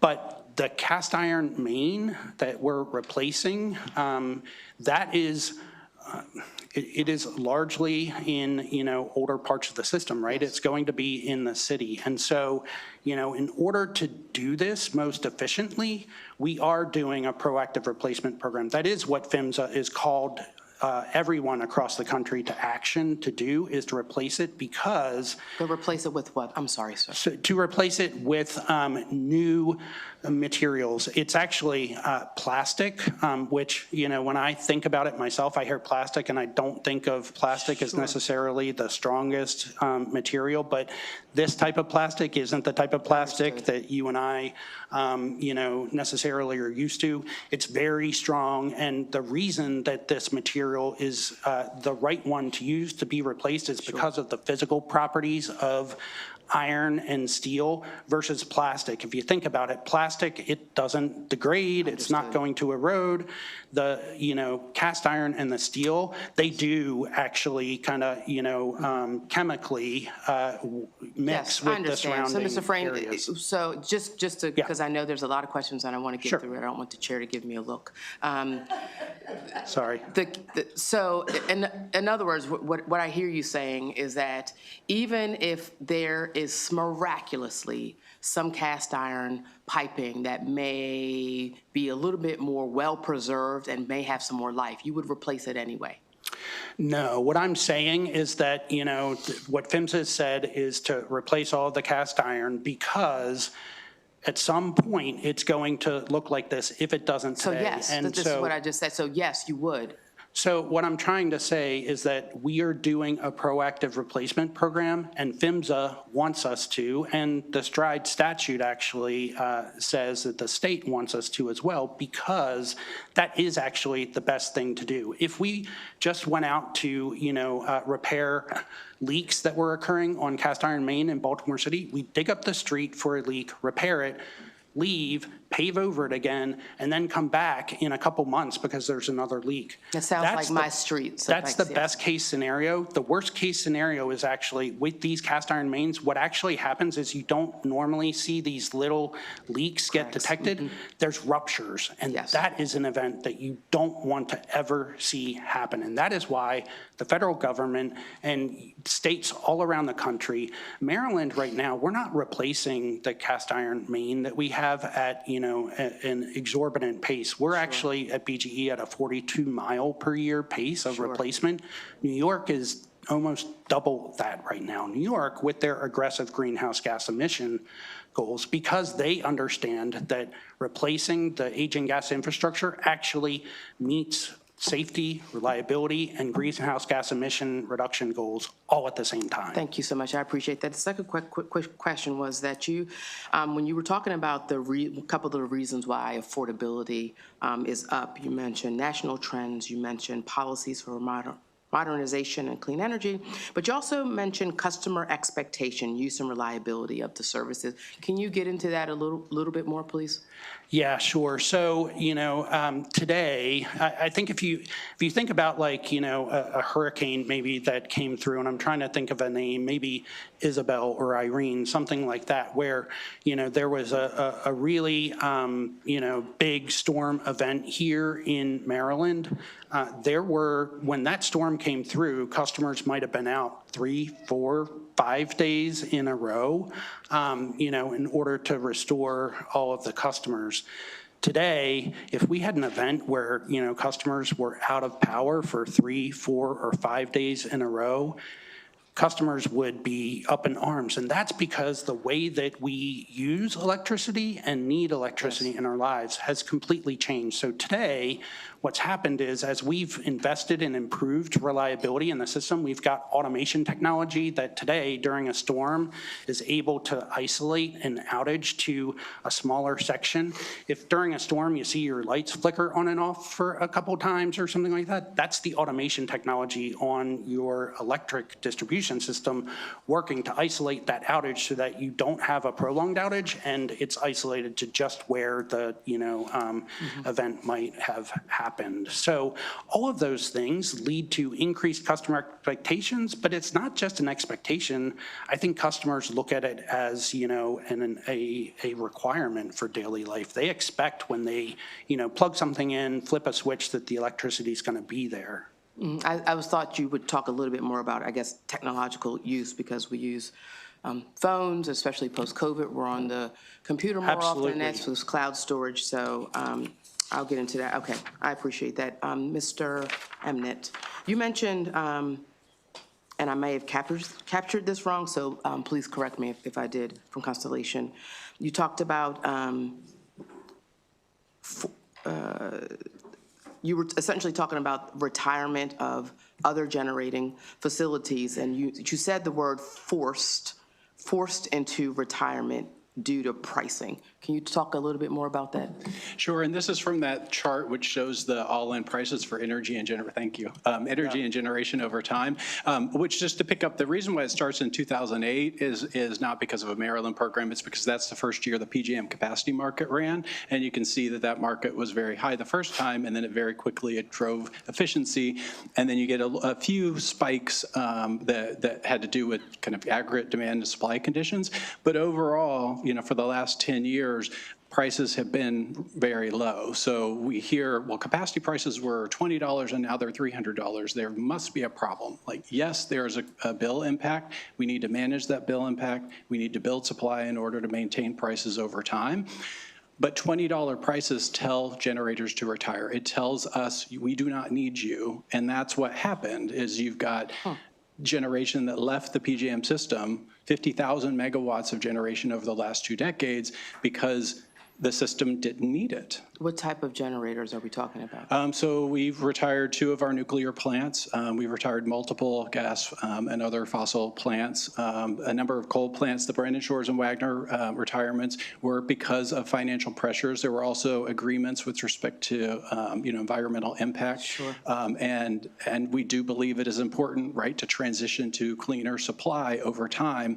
The reality is that the market is responding to that. As Mr. Lapp said, the supply, the generation prices going up and down to reflect these changes in the market. As a competitive generator, what it told us is to retire your assets, and that's exactly what we did. Even though we didn't have other assets to fill in the space, so it comes at a higher cost for us. They weren't needed at the time. The demand was down. Right? The demand has remained relatively flat, and as the capacity price is determining how much supply do we need to meet the demand for this particular year, it had a very low price, and it was signaling, okay, it's time for you to retire. So now as we look to potentially building, like natural gas-fired generation within the state, the $800 million figure that was referred to was our back of the envelope. It wasn't a request for state funding. It was us saying, if we were to build a natural gas plant, we're going to need fuel to get to that plant. And the natural gas system, infrastructure system in Maryland also needs to be expanded in order to support generation. But it's not our system. That was our back of the envelope. We were trying to determine how much availability there might be, and maybe we'll be wrong about that as we hear from the utilities, because that's actually their system in order for them to tell us. And so but that's the question of the supply demand and the generation that's leaving, and it tended to be the older resources that were higher priced. And there was no, and I think I'm finished after this, but there was no, and again, excuse my ignorance because this is all perplexing. And then there was no, even though it was like, hey, your system is saying you need to retire, these prices are way too low, there wasn't another thought that says, how can I then, as from an adaptive reuse put this in a place where it is, I guess, environmentally friendly and in a place where the cost then goes up, but then we have the generation that we need, and we would be in a little less of this crunch. Yeah, so I think the Brandon Shores and Wagner example Yeah. is a good one, right? So you've got generation that is retiring. In 2019, PJM issued a study saying if those generators retire, there will be a reliability problem.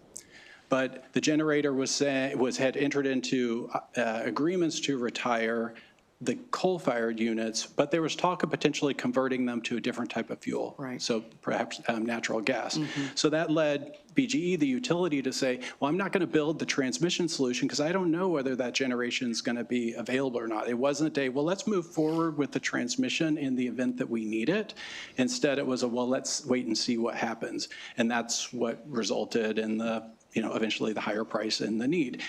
The planning directives or the planning authorities given to the PSC in the last session, which has now been, Yes. you've taken care of that, right? As the PSC is now going to have authorization and funding in order to undertake these sort of planning activities. That we think is very important because having this longer term view for the changes over time are critical. On the supply side, the mention, we do take issue with, as I guess it was put, of we are not having enough supply to meet demand, and that's what happened this summer with the Brandon Shores and Wagner plants. So our understanding is that it was the substation, so the transmission facility owned by BGE knocked that generator off. So it was unable to deliver to the grid because of a grid problem, not because of a supply problem. Right. So that's another thing to keep in mind. Yes, we had a lot of retirements. The whole system needs to work together. When there are problems, we identify the problems, we learn from that, and we move forward. Thank you. Thank you, Mr. Chair. Delegate Allen.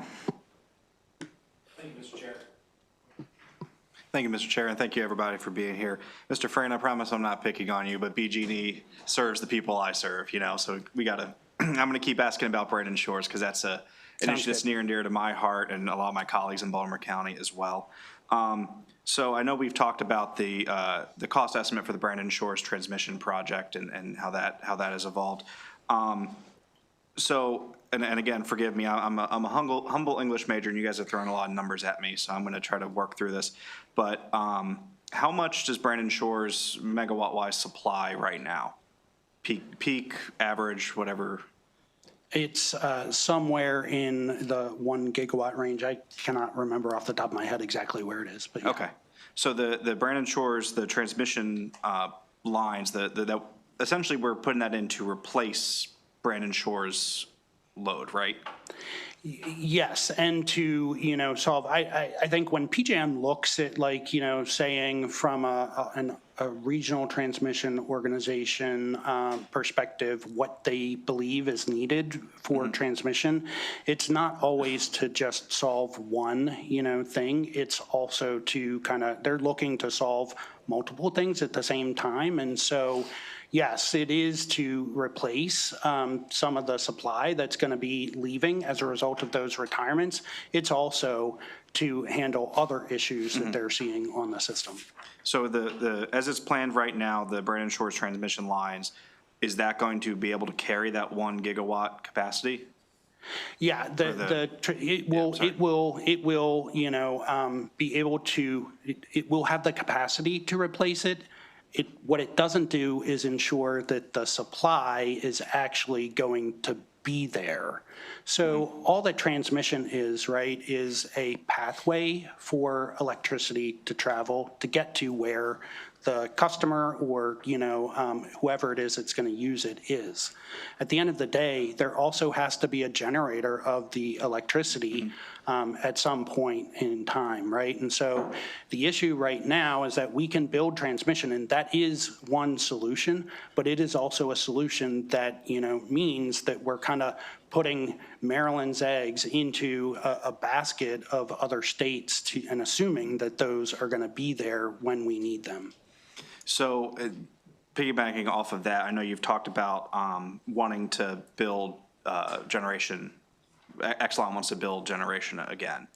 We want to, we want to solve the problem, and so, yes, we do believe that, all options need to be on the table to solve that problem. We are really interested in seeing others build generation too. Gotcha. I agree about all options being on the table for sure.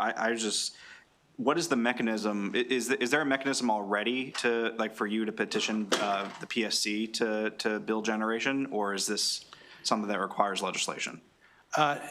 It would require legislation at this point. At this point, there isn't a clear path for a regulated utility to actually participate and, bid into, for example, the generation requests for proposals that, were put out there.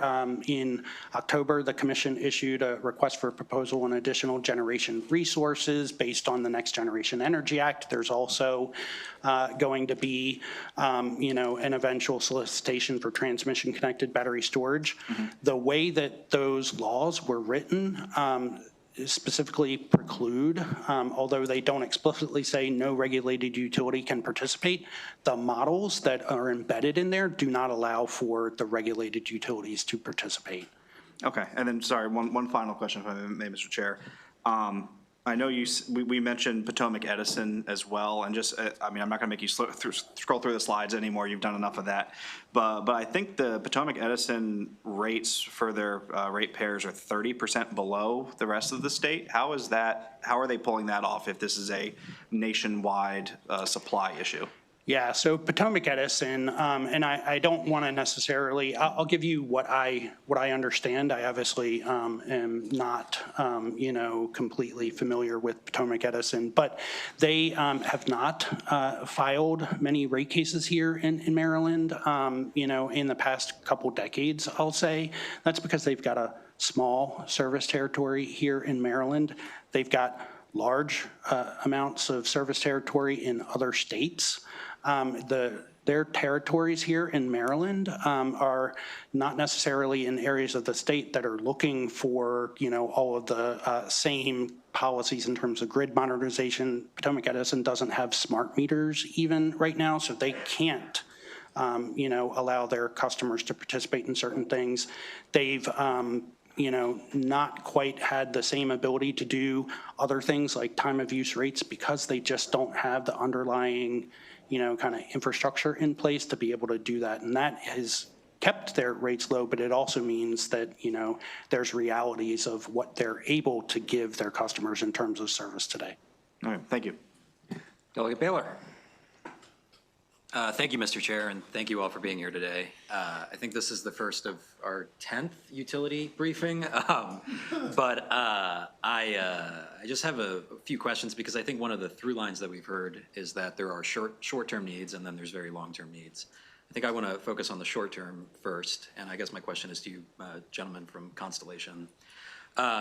One of the things that we put forward in the Next Generation Act last year that you referenced was this expedited CPCN process. And I realize that I think you put 3 proposals forward, 2 gas generation and 1 battery storage. Is that correct? Correct. Yeah. I realize that the battery storage was not approved for the expedited CPCN process, but had it been, I think one of the things that we need to think about is how quickly we can deploy these resources. Had it been and you had both kind of sitting in front of you, what is the timeline for implementation or deployment on both of those strategies? So wildcard is PJM interconnection queue, but in general, 2 to 3 years for a battery project, you can get it online, subject to everything working out. But PJM interconnection queue is a significant hurdle. The next window for that queue is going to be in April, and so that's when we and others will be submitting. There are existing battery projects that are in the queue in Maryland. They're not our projects, but those are working their way through the process right now. Okay, and then what about for gas generation? For gas generation, it depends on availability of turbines. So for us, we have turbines that essentially are available because they are at units that have been shut down, back to the earlier question of prior kind of economic distress in the energy markets. So we could redeploy the existing assets relatively quickly. Again, we've got to get through the interconnection queue, so that's going to be a hurdle. Also, the gas delivery system, that's a bit of a wild card, and we are working with the utilities in order to narrow that down. Great.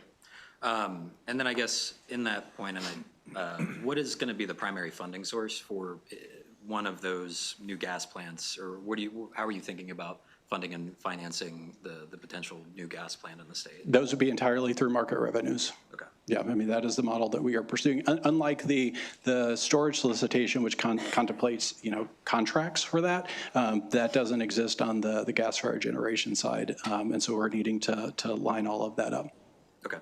And then I think my third question is, one of the bills that I sponsored last year was related to environmental justice protections for overburdened communities, particularly around energy generating projects.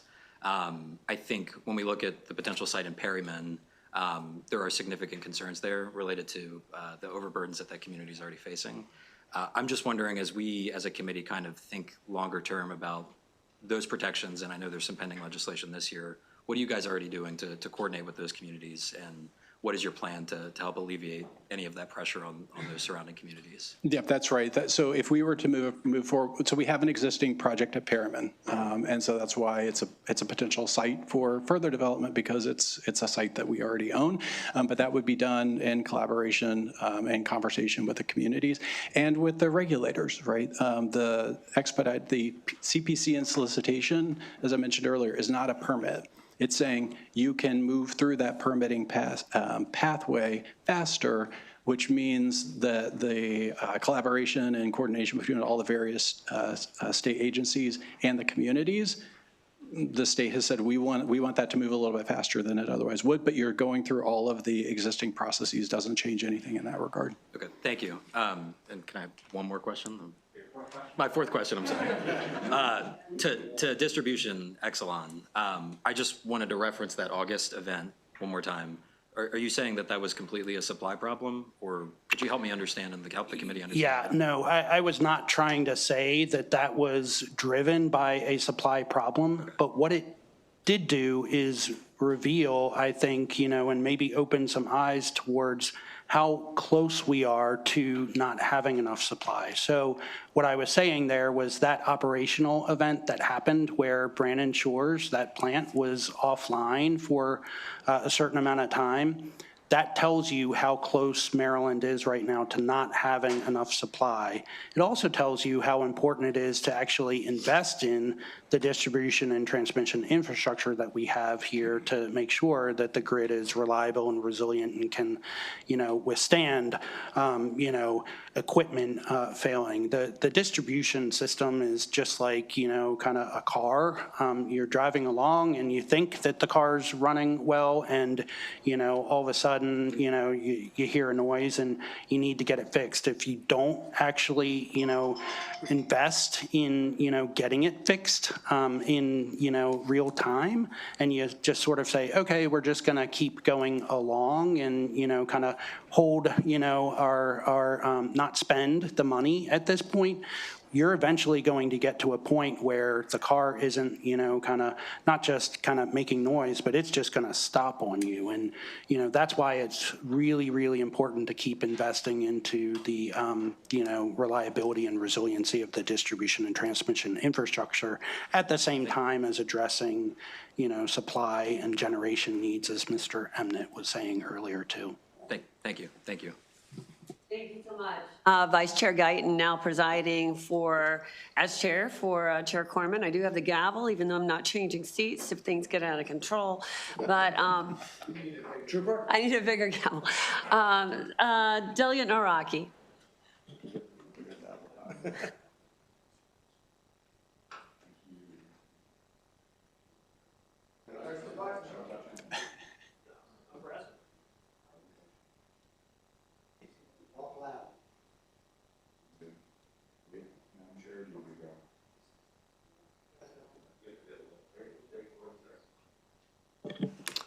Hold your question 1 second, sir. Thank you all for being here. I know it's been a long day, and we're learning. So thank you for being a part of that. I haven't touched anything. Are we good? All right, good? Delegate Norak. All right, thank you, Madam Chair.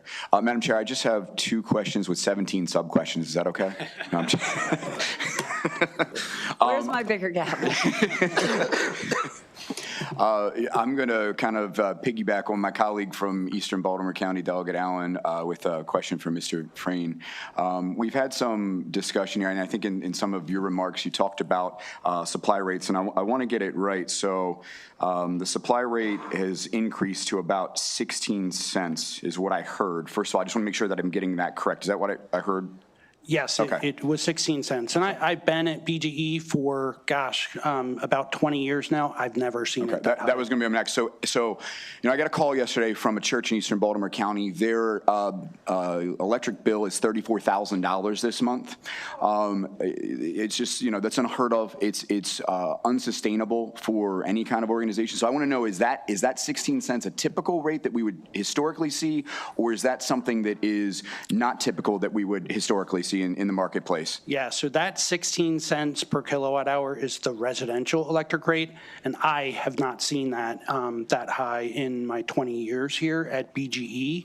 So it's not typical for residential customers. For a church, they're not going to be seeing that same residential price. They're seeing different prices, but seeing the same pressures. I'm taken aback by the size of the bill that you say they're seeing, but they're seeing price increases as well. Yeah, I think you're going to see that on TV actually soon. So you'll see that story as well. Madam, I have one more question, if that's okay. So my next question is for Mr. Emnett. So if I understood kind of what you were saying, and again, we're all trying to learn this, but what I'm hearing is that market pressures essentially were causing generators to retire in the state, right? So that's what I heard. I want to ask a question, though, about that. So as I understand it, the new price is about $300 per megawatt day now. Is that price good enough for new generation to come online? Do we need, like, what is the right price? What's the right market price for us to see substantial new generation come online in Maryland? And a follow-up to that would be, whatever that price is, what does that new supply rate price look like there? So with the 16 cents that we just talked about with Mr. Frayne there, what does that price look like at that point? Sure. So the current capacity clearing price was about the same in the prior auction, and you got about 3,000 megawatts of new resources entering the system, and including some of our own. So uprates, expansion of existing assets. There is a timing issue, back to some of the points around there's a medium-long, or a near-term, medium, and long-term kind of focus on what can we do in that time period. Because of needing to get through the interconnection queue in order to get near-term response, you need things that can move more quickly. So you've heard this week, distributed resources, demand response. In the medium term, gas-fired generation, other types of resources. In the long term, something like nuclear. So yes, the prices are signaling a response. The volume of response over time, that's what we're working through. The transmission line that we talked about, earlier is going to, yes, it will replace the 1,000 megawatts, ish from particular units, but it will create 3,000 megawatts of import capability into the state. And so there is a question about the amount of generation. Many conversations or kind of remarks of Maryland is a net importer by 40%. That's a problem. We need to fix that. Well, as I mentioned earlier, it's about 25% cheaper to build and operate a plant in Pennsylvania because it's much closer to all the natural gas infrastructure. So if Maryland wants to pursue expanding, say, natural gas generation in the state, that will come at a higher cost that's going to need to recover those costs in the market, or under utility proposals would be recovered directly from captive customers who wouldn't be subject to the forces of competition. So these things will work themselves out in the market. That transmission, if there's one thing that we could recommend, it's get that transmission facility online as quickly as possible, because it's not only going to resolve the kind of localized supply issues and the reliability issues with the relatively weak transmission system because it was built up around the operation of these generators that are retiring. So it'll enable the retirement, which has positive environmental benefits for the state, but it also unlocks the ability to access more economic resources across the PJM footprint. Sure, and I certainly appreciate that, but I'm not sure you got it at my question there. So $300 now, is that amount good enough, or does that dollar figure have to go higher? I want to like a yes or no to that. Like, is 300 what we need and we can start bringing new generation online, or does that number have to go higher? It depends on what you want. The $300 would be high enough to bring some resources online. You got to get through the interconnection queue. Enough to solve all of our generation issues, the $300? All of the generation issues. So as you've heard earlier this week, PJM, there isn't a shortfall of generation in the PJM footprint. There is a PJM issue with capacity needing generation over time. Right. And so if what Maryland wants to do is build enough generation to solve all of PJM's problems, that is a different question. I don't think that that's the challenge that we're trying to solve. Sure. Okay, we can have further conversations offline. Thank you. Yeah, thank you so much, Delegate Nawrocki. And I just want to clarify for everyone here that the $300 per megawatt price, it's a capacity price, which is a little bit different, I believe, than what Delegate Nawrocki is speaking to. So do you want to just clarify that for the committee before we move on to Delegate Morgan? Sure, thank you. Okay. What generators look at is the all-in price, and so that's on this chart, right? Mm-hmm. The all-in, the light blue and the dark blue over time, and project out into the future. So that $300 capacity price, well, we also have to have a view of what the energy price will be over time, because that's actually a larger amount of dollars, and then project that. So yes, I believe that a capacity price at that level could incent new resources. Which types of resources over what period in time will depend on your crystal ball as to what those future energy revenues are going to be. All right, thank you so much. Delegate Morgan.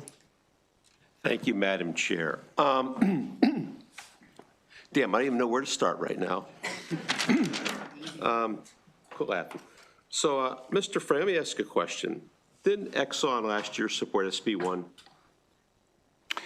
The Senate Bill 1, yes. Yeah. Okay, so are you saying now we should go back to a different retail strategy?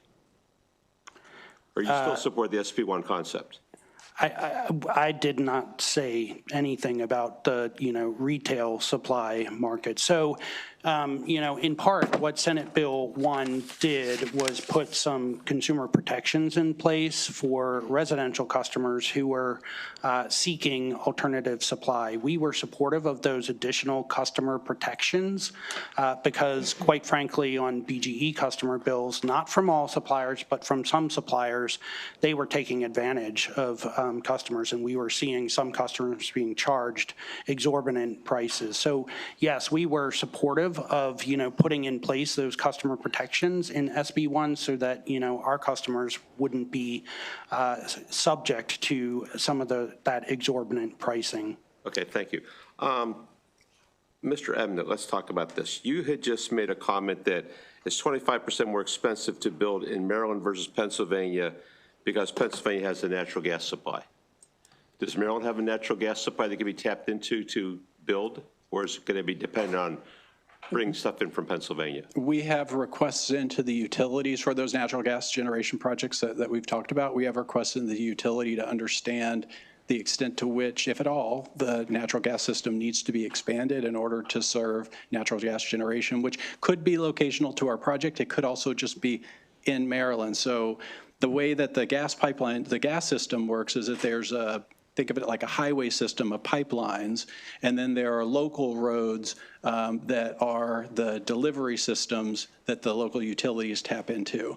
And so we have requests into the highway pipelines as well as into the local utility distribution facilities, and waiting for information to know we can get from point A to point B. When we order on UPS, they can get there on the highway and they can get there on the distribution system, or are you going to need to build some more roads because we're tapped out? Gotcha. And if I may add to that, just to clarify what Mr. Emnett was mentioning, which I think was a really good analogy about highways and local roads, what BGE and WGL have are the local roads. We're not the highways, right? And the large investments that are going to need to be made. There would be distribution investments probably. Those local roads are going to need to get built out some. Those aren't going to be the major costs for gas-fired generation typically, because you're going to be looking to site a gas-fired generation plant closer to those highways so that you don't have to do as much to get off of the highway to get to the generation plant, right? So the big investments and the costs, the $800 million, a large part of it, that's the highways, that's the gas transmission pipelines, that's not BGE, that's not WGL, that's other gas pipelines. So to build that, I use we have a federal highway system, a state highway system. You're saying that the federal highway system that highway needs to be expanded and invested in order to get to the state highway system. That's right. And in the analogy, I guess I'd say that the federal highway systems, there's enough federal highway to get all of the gas that's needed around, but there's not enough federal highway, to get additional gas around. And so additional federal highway, whether it's a new highway or an expansion of the existing highway, would have to happen. In that circumstance, then who makes the investment to build that federal highway? Well, that would be that gas pipeline company, but they're going to then, of course, charge, fees to, Constellation or whoever it is that's building and, operating and owning that gas-fired generation plant. So then would that then essentially then go back to the customer, or would that be a shared cost? Well, just hypothetically, I don't. Yes, It can't be. It would. I think, let's be realistic, it all comes back to customer bills, right? Whether it's done in the competitive market or whether it, is done in a regulated utility, it all is going to end up on the utility customer's bill. That's the net of it. The difference is that with the competitive market, there's less control, less transparency, and quite frankly, those wholesale market revenues that happen through PJM around generation, capacity, ancillary services, those revenues under a regulated utility model would be required to go back to customers. And that's why in that one slide I was showing, a storage project would result in credits on utility customer bills versus, a competitive project, that scenario would not be required to happen. And it's why today the supply prices are going up, even though there are additional revenues that are coming into the competitive generators. Okay. You all had said demand is being pushed by technology. I'll use the word broad-based technology. We have data centers, we have cell phones, we have any toy my kids want, press a button, it's supposed to be there. I'm too old, I'm still trying to figure out how to use my phone. Does supply become a variable cost, or are there fixed costs in this whole operation? So what I would say is, what I would say is that supply is a variable cost. When you say variable, sometimes when you're looking at the utility bill, you look at your utility bill, there's a fixed charge on your bill, and there's a variable per kWh rate or a variable per therm rate based on how much you use. Supply is variable. It is going to be charged to the customer based on how much they use. Does the supply variable cost take place monthly? Do you set that monthly cost? So utilities set that monthly cost. Let's make it more broad-based. So for BGE, I'll give you, an example of how it works for BGE. So for different types of customers, for electricity, we actually go out and do structured auctions that are regulated by the Maryland PSC and have been, put in place since the time that we moved off of what we called price-free service back in the mid-2000s. Those structured auctions go out and, solicit offers from, different suppliers. They give us their offers, and then we literally select, kind of the best, kind of offer up to what we, that offer is, and then we go to the next one and then to the next one. Those auctions happen over a 2-year period where we, for residential customers at PGE, procure 100% of the supply. And so we do that. About 25% is bought every 6 months because we're trying to ensure that, we're not going out into those, supply markets that can be volatile and selecting and asking for offers all at one period of time, right?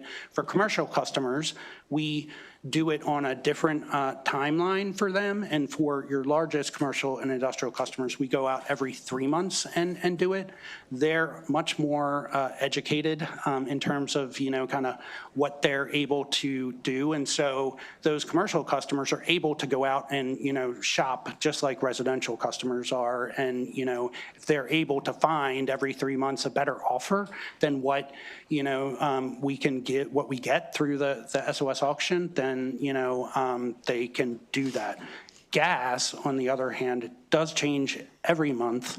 It is a different mechanism at BGE, and we go out and we, over a period of time, procure a mix of supply resources. So for BGE, we will go out during the summer and purchase a lot of gas that we will then put into storage fields, right? Because the lower priced gas in the summer is good to buy. You have it in the storage. You do have to pay for it to be in storage, but you have it in the storage so that during the winter, we're not going out and buying like, this next weekend when, we see, quite frankly, what we call, in the next week, we'll probably hit really, really close to what we call design day conditions, which is, our gas system is designed for a certain, extreme cold wind, that kind of stuff. We're going to be getting, pretty close to that because of the extreme weather we're expecting to have. During that period of time, we're not going out into the gas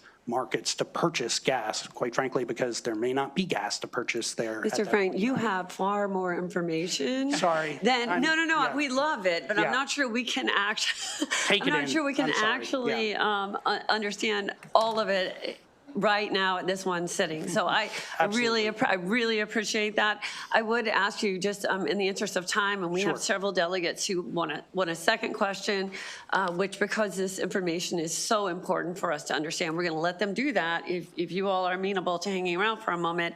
Poor Delegate Odom has been waiting patiently for about an hour to get his in. So if you want to just sort of wrap up that answer specific to Delegate Morgan's I can rest as long as then we'll move the on. delegate feels like it's. Okay, and it's certainly something we all need to understand, but I do want to get on to Delegate Odom. Thank you.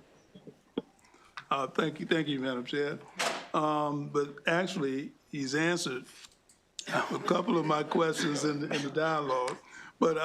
So I'm going to just turn to Mr. Dennison, because as you started off early in the introduction, well, first of all, where I live, I have some other provider, Pepco provides, but there are a number of areas that my constituents have SMEPCO.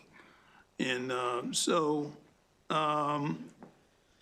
I know when I first moved into where I'm residing at now back in 2008, and again, keeping in mind that you're not the distributor for where I am, but I was experiencing so many, blackouts, I call it, where I lost power. And I was away quite a bit from my job, and my wife would say, power's out again, to the degree where I bought a backup generator. And so now that I bought that generator, power stays on. But anyway, in terms of, I just know that the way we do in my community and other residents in the area, we do the old-fashioned way. When the power goes out, you call another neighbor and see whether it's out there or not. But I don't know if you can elaborate on this, and I can talk with you later on it, but I can't understand how, well, I'm appreciative that the power has been sustaining very well now compared to there, and that was back in 2009 or so, when the frequent power outages. And now there's more stable. So initially I was gonna ask about the, and I'm getting to my question, Madam Chief. Initially I was going to ask about the terrible summer that Mr. Frayne has gone over and over and shared a lot of information on that. But is there anything that you can probably say, and I can talk with you offline, if not, about the comparison in these two areas of time where I was having so many power outages that it was a common thing to now is very much sustainable? Sure, and thank you for the question, Delegate. I'll, if I have permission to use a former delegate's name, Delegate Proctor, lived in the Accokeek area along 210. She was a SMECO customer member, and across the street literally there were Pepco customers. So she was having similar reliability issues, and her neighbors were having not as good service reliability. So what was done within the last probably 5 years, there's a large switching station called Farmington Station. That's one of the interconnection points. We have 5 interconnection points with Pepco on SMECO's system. That interconnection point has been upgraded, and what happened was there were problems on, there could be a problem on Pepco's side of that station that then affected customers on the SMECO system. And so what we did was there was some pretty substantial upgrades to that. There was a lot of, the line was old and it was upgraded. So I think it was a little bit more recent than that 2009 timeframe that you had mentioned, but it's those types of investments that have been made that will help the reliability in that area. And certainly, I'm very familiar with that issue because of some of the concerns that we've had in the past. All right, thank you. Thank you, sir. Do you have any other question, Delegate? No other questions. All right, thank you for that answer. All right, I'm going to turn it over now to our subcommittee chair for energy, Delegate Fraser Hidalgo. Thank you.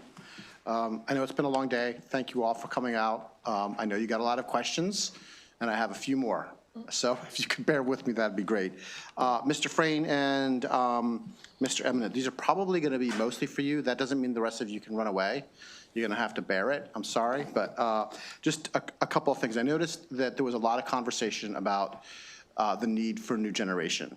And I by no means want to sit here and say we don't necessarily need new generation, but how do you reconcile the difference between OPC's David Lapp's presentation earlier this week that he's saying that we don't, it's not as an acute need for generation as all of you seem to be saying? Yeah, so, Mr. Lapp was showing that the PJM load forecast, and this goes back to, I think, one of the other delegates' questions earlier to one of the slides that was in the appendix of Constellation's presentation. PJM did revise their load forecasts, and when they did that, and they do that regularly, right, to take in, new information, more information, whether it's about like the growth or rate of electric vehicles or generation resources, whatever it is. When they did that, there was a revision down in their load forecast for BGE zone and maybe another zone or two. I can't recall off the top of my head, honestly. Do you know why that was? The PJM region. I think it was, my understanding is that it was due to changes in their forecasts for certain factors like electric vehicles. I am not like, a subject matter expert in like, the PJM load forecasting area. But at the end of the day, what that revision did is it took 2026, I believe, down, but it still shows an increase in load growth still all the way through, 2030, right? So they did revise their forecast down for the current year, but they aren't saying that there's not the load growth that, they were seeing before coming. And, I guess to my earlier kind of point, we are in a place where we have generating facilities in Maryland that are going to be retiring. We are building transmission to bring in more supply, but that supply is not guaranteed to be there when it's in other states. It's subject to be used. It can be built in Pennsylvania, it can be built in, Virginia, West Virginia, wherever it is, but those states have the same, pressures from, large load customers, data centers and others, right, that they're looking to meet. So let That me ask- doesn't mean they're planning for Maryland's needs. So let me ask you this, when large load like data centers submits to you that they are going to need X number of megawatts to come online, do you have a process in which you are able to certify that that's actually has a high probability of coming online? Because one of the things that we didn't talk about at all today, which when we're talking about load forecasting, we're talking about capacity markets, is the idea of, a lot of these potential phantom loads. Like, we're going to put in an application for a data center in Maryland, we're going to put another one in, on the shore, we're going to put one in Pennsylvania, we're going to put one in Ohio, and next thing you know, PJM is forecasting, and, the capacity markets are forecasting for all this load that doesn't necessarily come to fruition. And so the ratepayers are paying for a lot that doesn't happen. So is there a way for you to? Yeah, so let me explain the current process that we have at Exelon. To my understanding, we have put in place a process where there are requirements for customers. A customer can come to us and submit a load request or a service request, right? That a customer submitting a service request for BGE, PEPCO, and Delmarva does not mean that we're going to then take that, kind of load and say, that should be included in what, we would submit to PJM. I understand. As load. We're not doing that, right? There's a very structured process that we go through, and as Mr. Emnett was saying before, we have put in place some pretty stringent financial responsibilities and obligations for those customers, quite frankly, to ensure that when they are, coming to us and saying, hey, we want you to build infrastructure to be able to serve us, we're not going to build that infrastructure to serve them without, those financial obligations being met so that we can ensure that there really is going to be the load there, right? Right, but that doesn't change the fact that that goes to the PJM. They do their calculations, and next thing you know, the ratepayers paying for 3 or 4 phantom data centers that aren't going to. That's what I'm trying to figure out, because we talk about the growth, which is important. We have to talk about GETS, which we had no conversation about GETS. We had some conversation about storage and distributed storage, which is available tomorrow. Like, you can distribute storage, all distributed storage and generation all over the place. But the big scale ones, you can't. Because they have to go through the PJM, and we know the PJM is backed up 4 or 5 years. So I'm trying to just kind of get to how do we deal with the capacity market problem? And to Delegate Naraki's question earlier, I think it's important to understand we don't build our infrastructure out for those 40 hours, right? We build our infrastructure out for what we need, and then the capacity markets, and we bid on for those overages for those 40 days. Because if we were to build out for all of our needs, period, the rates to the ratepayer would be astronomical, unless we put solar panels on every single home, every single commercial property, every single building, and then put storage in every single one, and then maybe that wouldn't be so bad. But for the most part, we don't build our infrastructure that way, correct?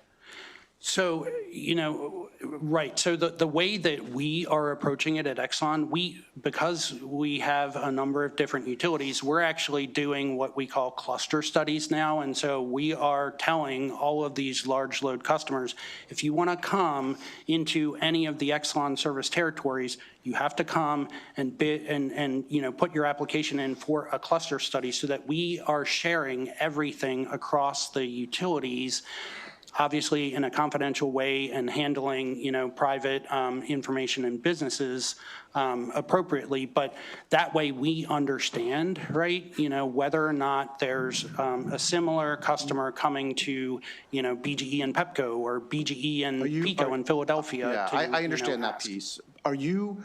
But I guess one of my other questions is, are you all, also taking into consideration other forms of GETS like line reconductoring to help reduce or expand the ability to transmit? Because building generation, to your point, Yes. is extraordinarily expensive. Like it's when if you decide you want to put solar on your house, one of the first things you should do is probably change out all your light bulbs from incandescents or CFLs to LEDs. Like do all the things to lower your use first and then talk about what you need to build. And that's exactly what we do, right? So part of what we're doing with Brandon Shores, we're not building brand new lines. We're doing, reconductoring. We're not building a lot of new towers. Some of it we have to actually kind of put in like some reinforcements into existing transmission towers because we're putting in larger lines, to your point. And, so we are doing those types of things to actually, make sure that what we're looking at is most effective and, I'll call it the least impactful on our communities. And if I could respond on that load forecasting piece, again, like I said earlier, we really commend the Exelon utilities for the work they're doing on the load forecasting piece and getting a handle on how real various projects are. Not all utilities in the PJM footprint are doing that.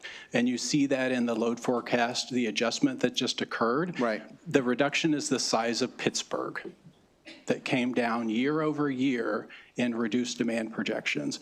That shows up in the market because PJM rolls everybody together and procures capacity for the entire footprint. And again, capacity is a relatively smaller piece of the bill, but it is one that is moving and we are paying very close attention to it like everyone else is.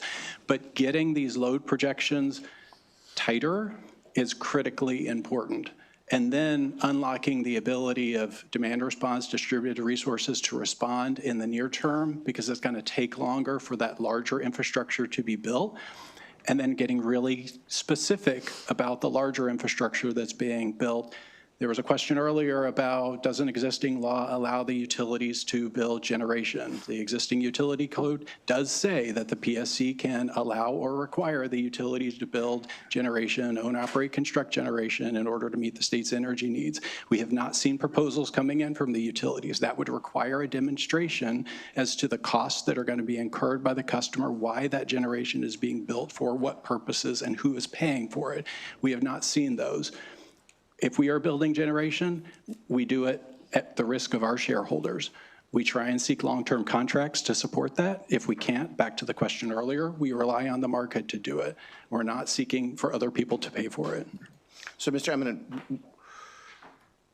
does that, what you just said about the PSC has the ability to allow for generation, are you saying that could be done without a legislative piece?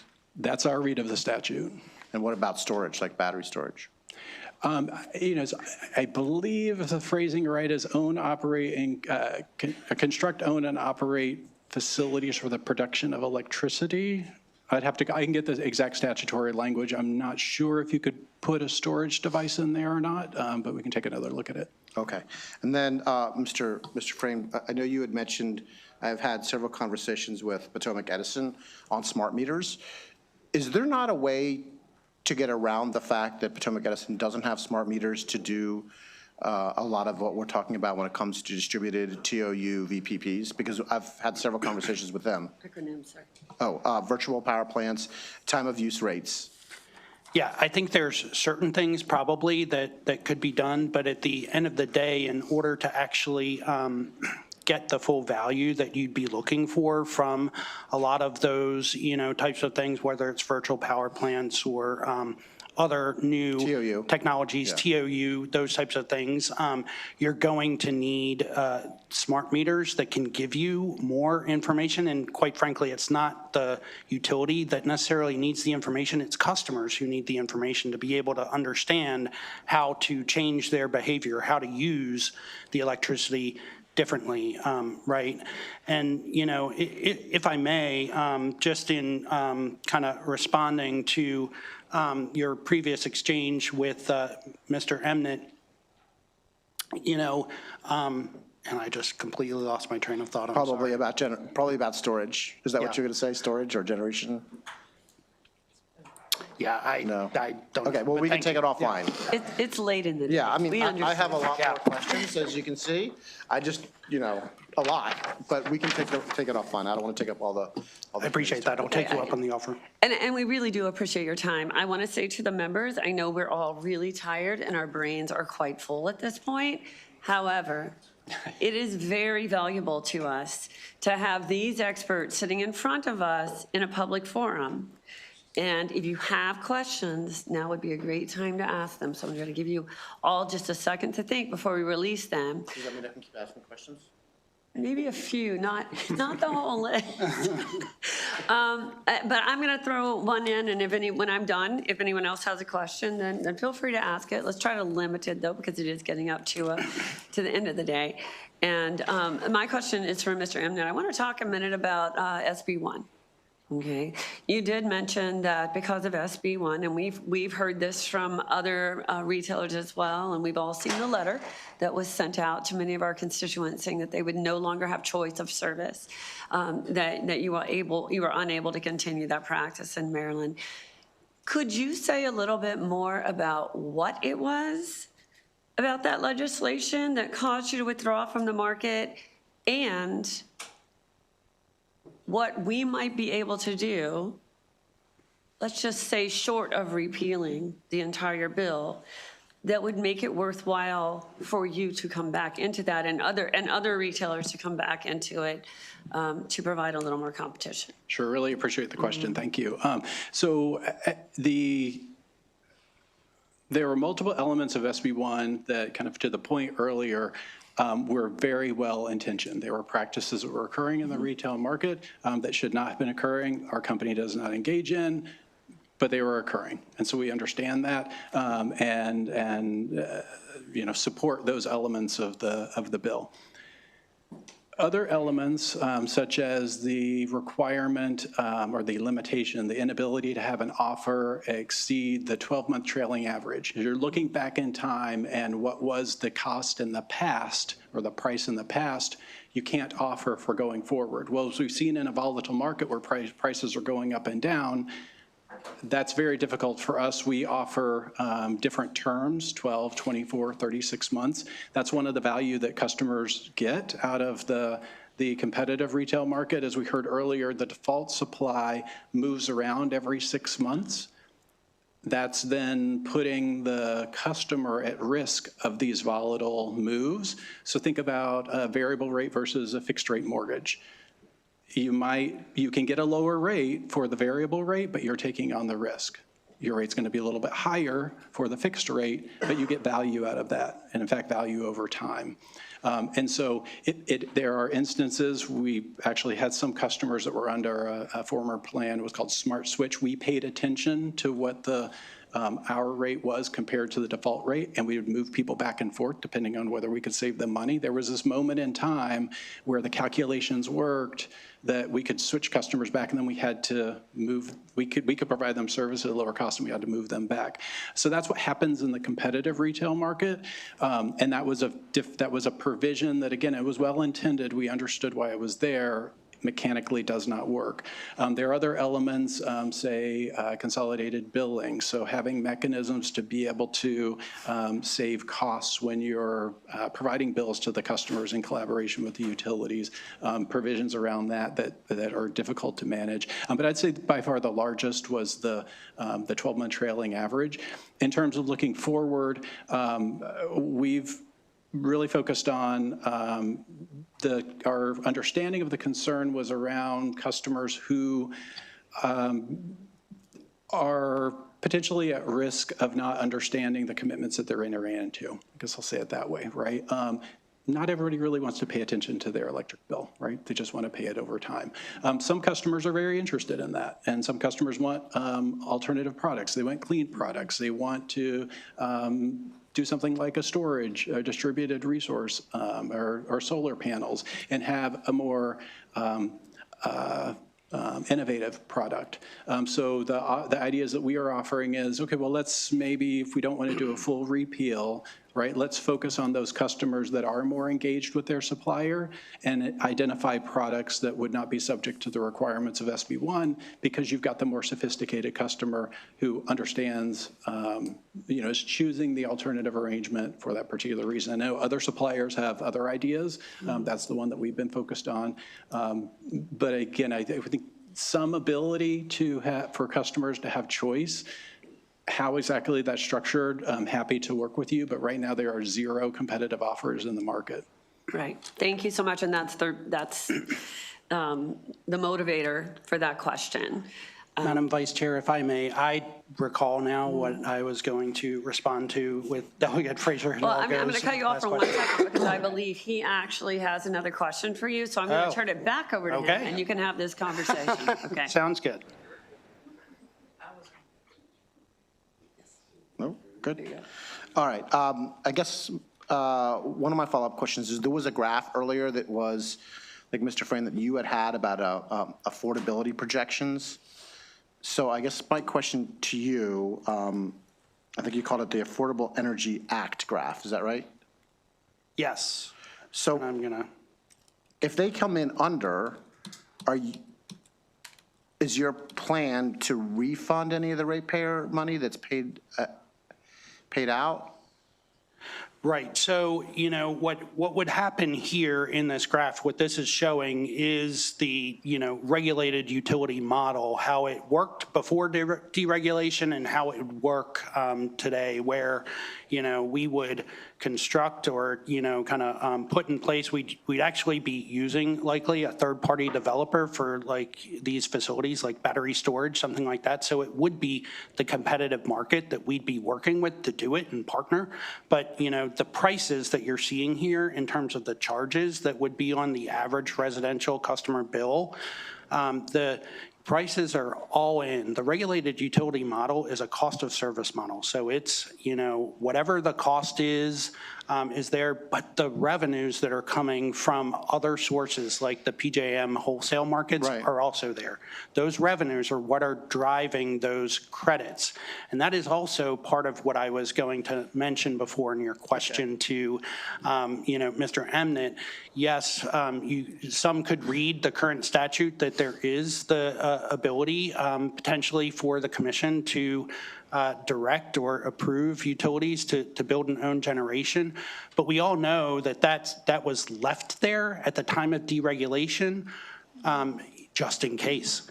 Well, what we believe really needs to happen now is a clear policy signal that that the General Assembly wants to, have that as an option on the table for the commission and for the state to address the problem. And we also want to put in place their clarity that things like the, wholesale market revenues have to 100% go back to customers, that you actually do see those bill credit reductions.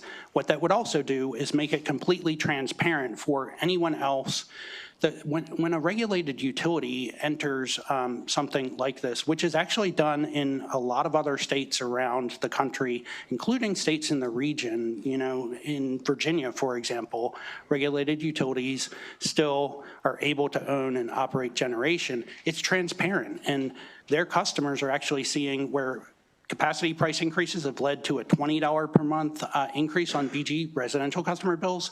In Virginia, it's $2 a month because those wholesale market revenues are coming back to the customers at the same time. That's what we think needs to be clarified in the statute to say those market revenues need to 100% go back to customers to make it clear that, it's all in for all of the cost of the utility and the, revenues. And then it makes it clear for everyone in the markets what the model is that they're going to be competing with. All that the regulated utility model would do is increase the competition that we have here in the state of Maryland for generation. Mr. Evans, did you want to add something? You look like you were leaning forward. Yeah, the regulated, I don't think that most folks would call the regulated utility model as particularly transparent. The costs that a utility would be spending would be subject to regulatory review in very complicated rate proceedings that most people are not going to have the ability to follow. we are involved in those proceedings, and they take a whole team of analysts and lawyers to figure out. The PJM market, the competitive market, is very transparent. That's a double-edged sword. You see the prices. You see the prices from moment to moment. And whether it's in the energy market, the various products are available through that market, or the capacity market. That does mean that when the prices go up, you see it. And we get an immediate reaction, right, in terms of the investment signal. That does not happen in the regulated model.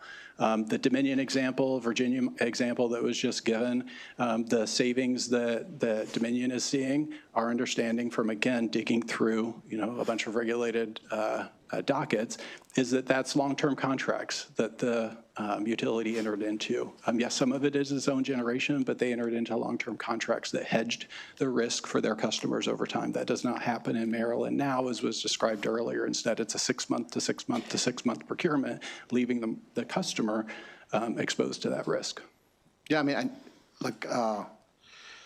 all of this is really complicated, and I would just say from a ratepayer perspective, we as the kind of try to be stewards of it, it's concerning, it's nerve-wracking. I mean, I think that the number one issue that we have right now is trying to find some level of affordability.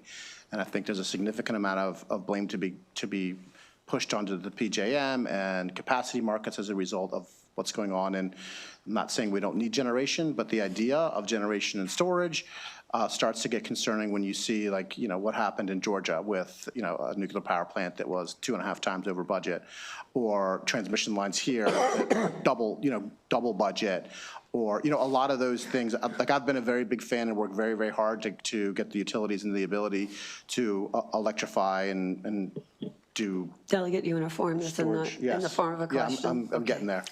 I'm getting there. Thank you. I've been a big fan and worked really hard on utilities being able to provide electric charging stations for electric vehicles. And for the most part, with I think one exception sitting way there in the back in Potomac Edison, it's been very, very challenging for the utilities to get involved in electric charging stations. It's been very challenging from a ratepayer perspective, right? It's been kind of a disaster for electric vehicles. And I know there's a lot of reasons for that, but that's hard to explain to the ratepayer when you see that. Also, transmission lines, the cost of transmission lines doubling. It's very, very concerning for all of us in this room. So I don't know if you want to close or answer it, answer any of what I just said, or have a response to any of what I just said. But these are really, really big issues. Yeah, I mean, what I would say in terms of the Brandon Shores cost projections, the original cost projection was before any design of that was done. It was essentially a swag, and that was very transparently communicated. When we actually started designing the project, the first budget that came out was the $1.5 billion. So, I don't think that it's necessarily accurate to say that the project costs doubled necessarily. It's just that, the initial project costs were before any work had been done on the project. And once we had started the work, and it was at what we call a 30% detailed design, that's when the cost projection was updated. And that is something that I think happens with any project, not just a regulated utility, but projects in this type of vein anywhere. Okay, thank you. All right. Thank you. Members, any more questions? All right. Well, thank you all so much for being here. I hope we haven't scared you away for good and you'll join us again. Members, thank you for your engagement. Be sure and check your calendars for evening activities, and we are adjourned.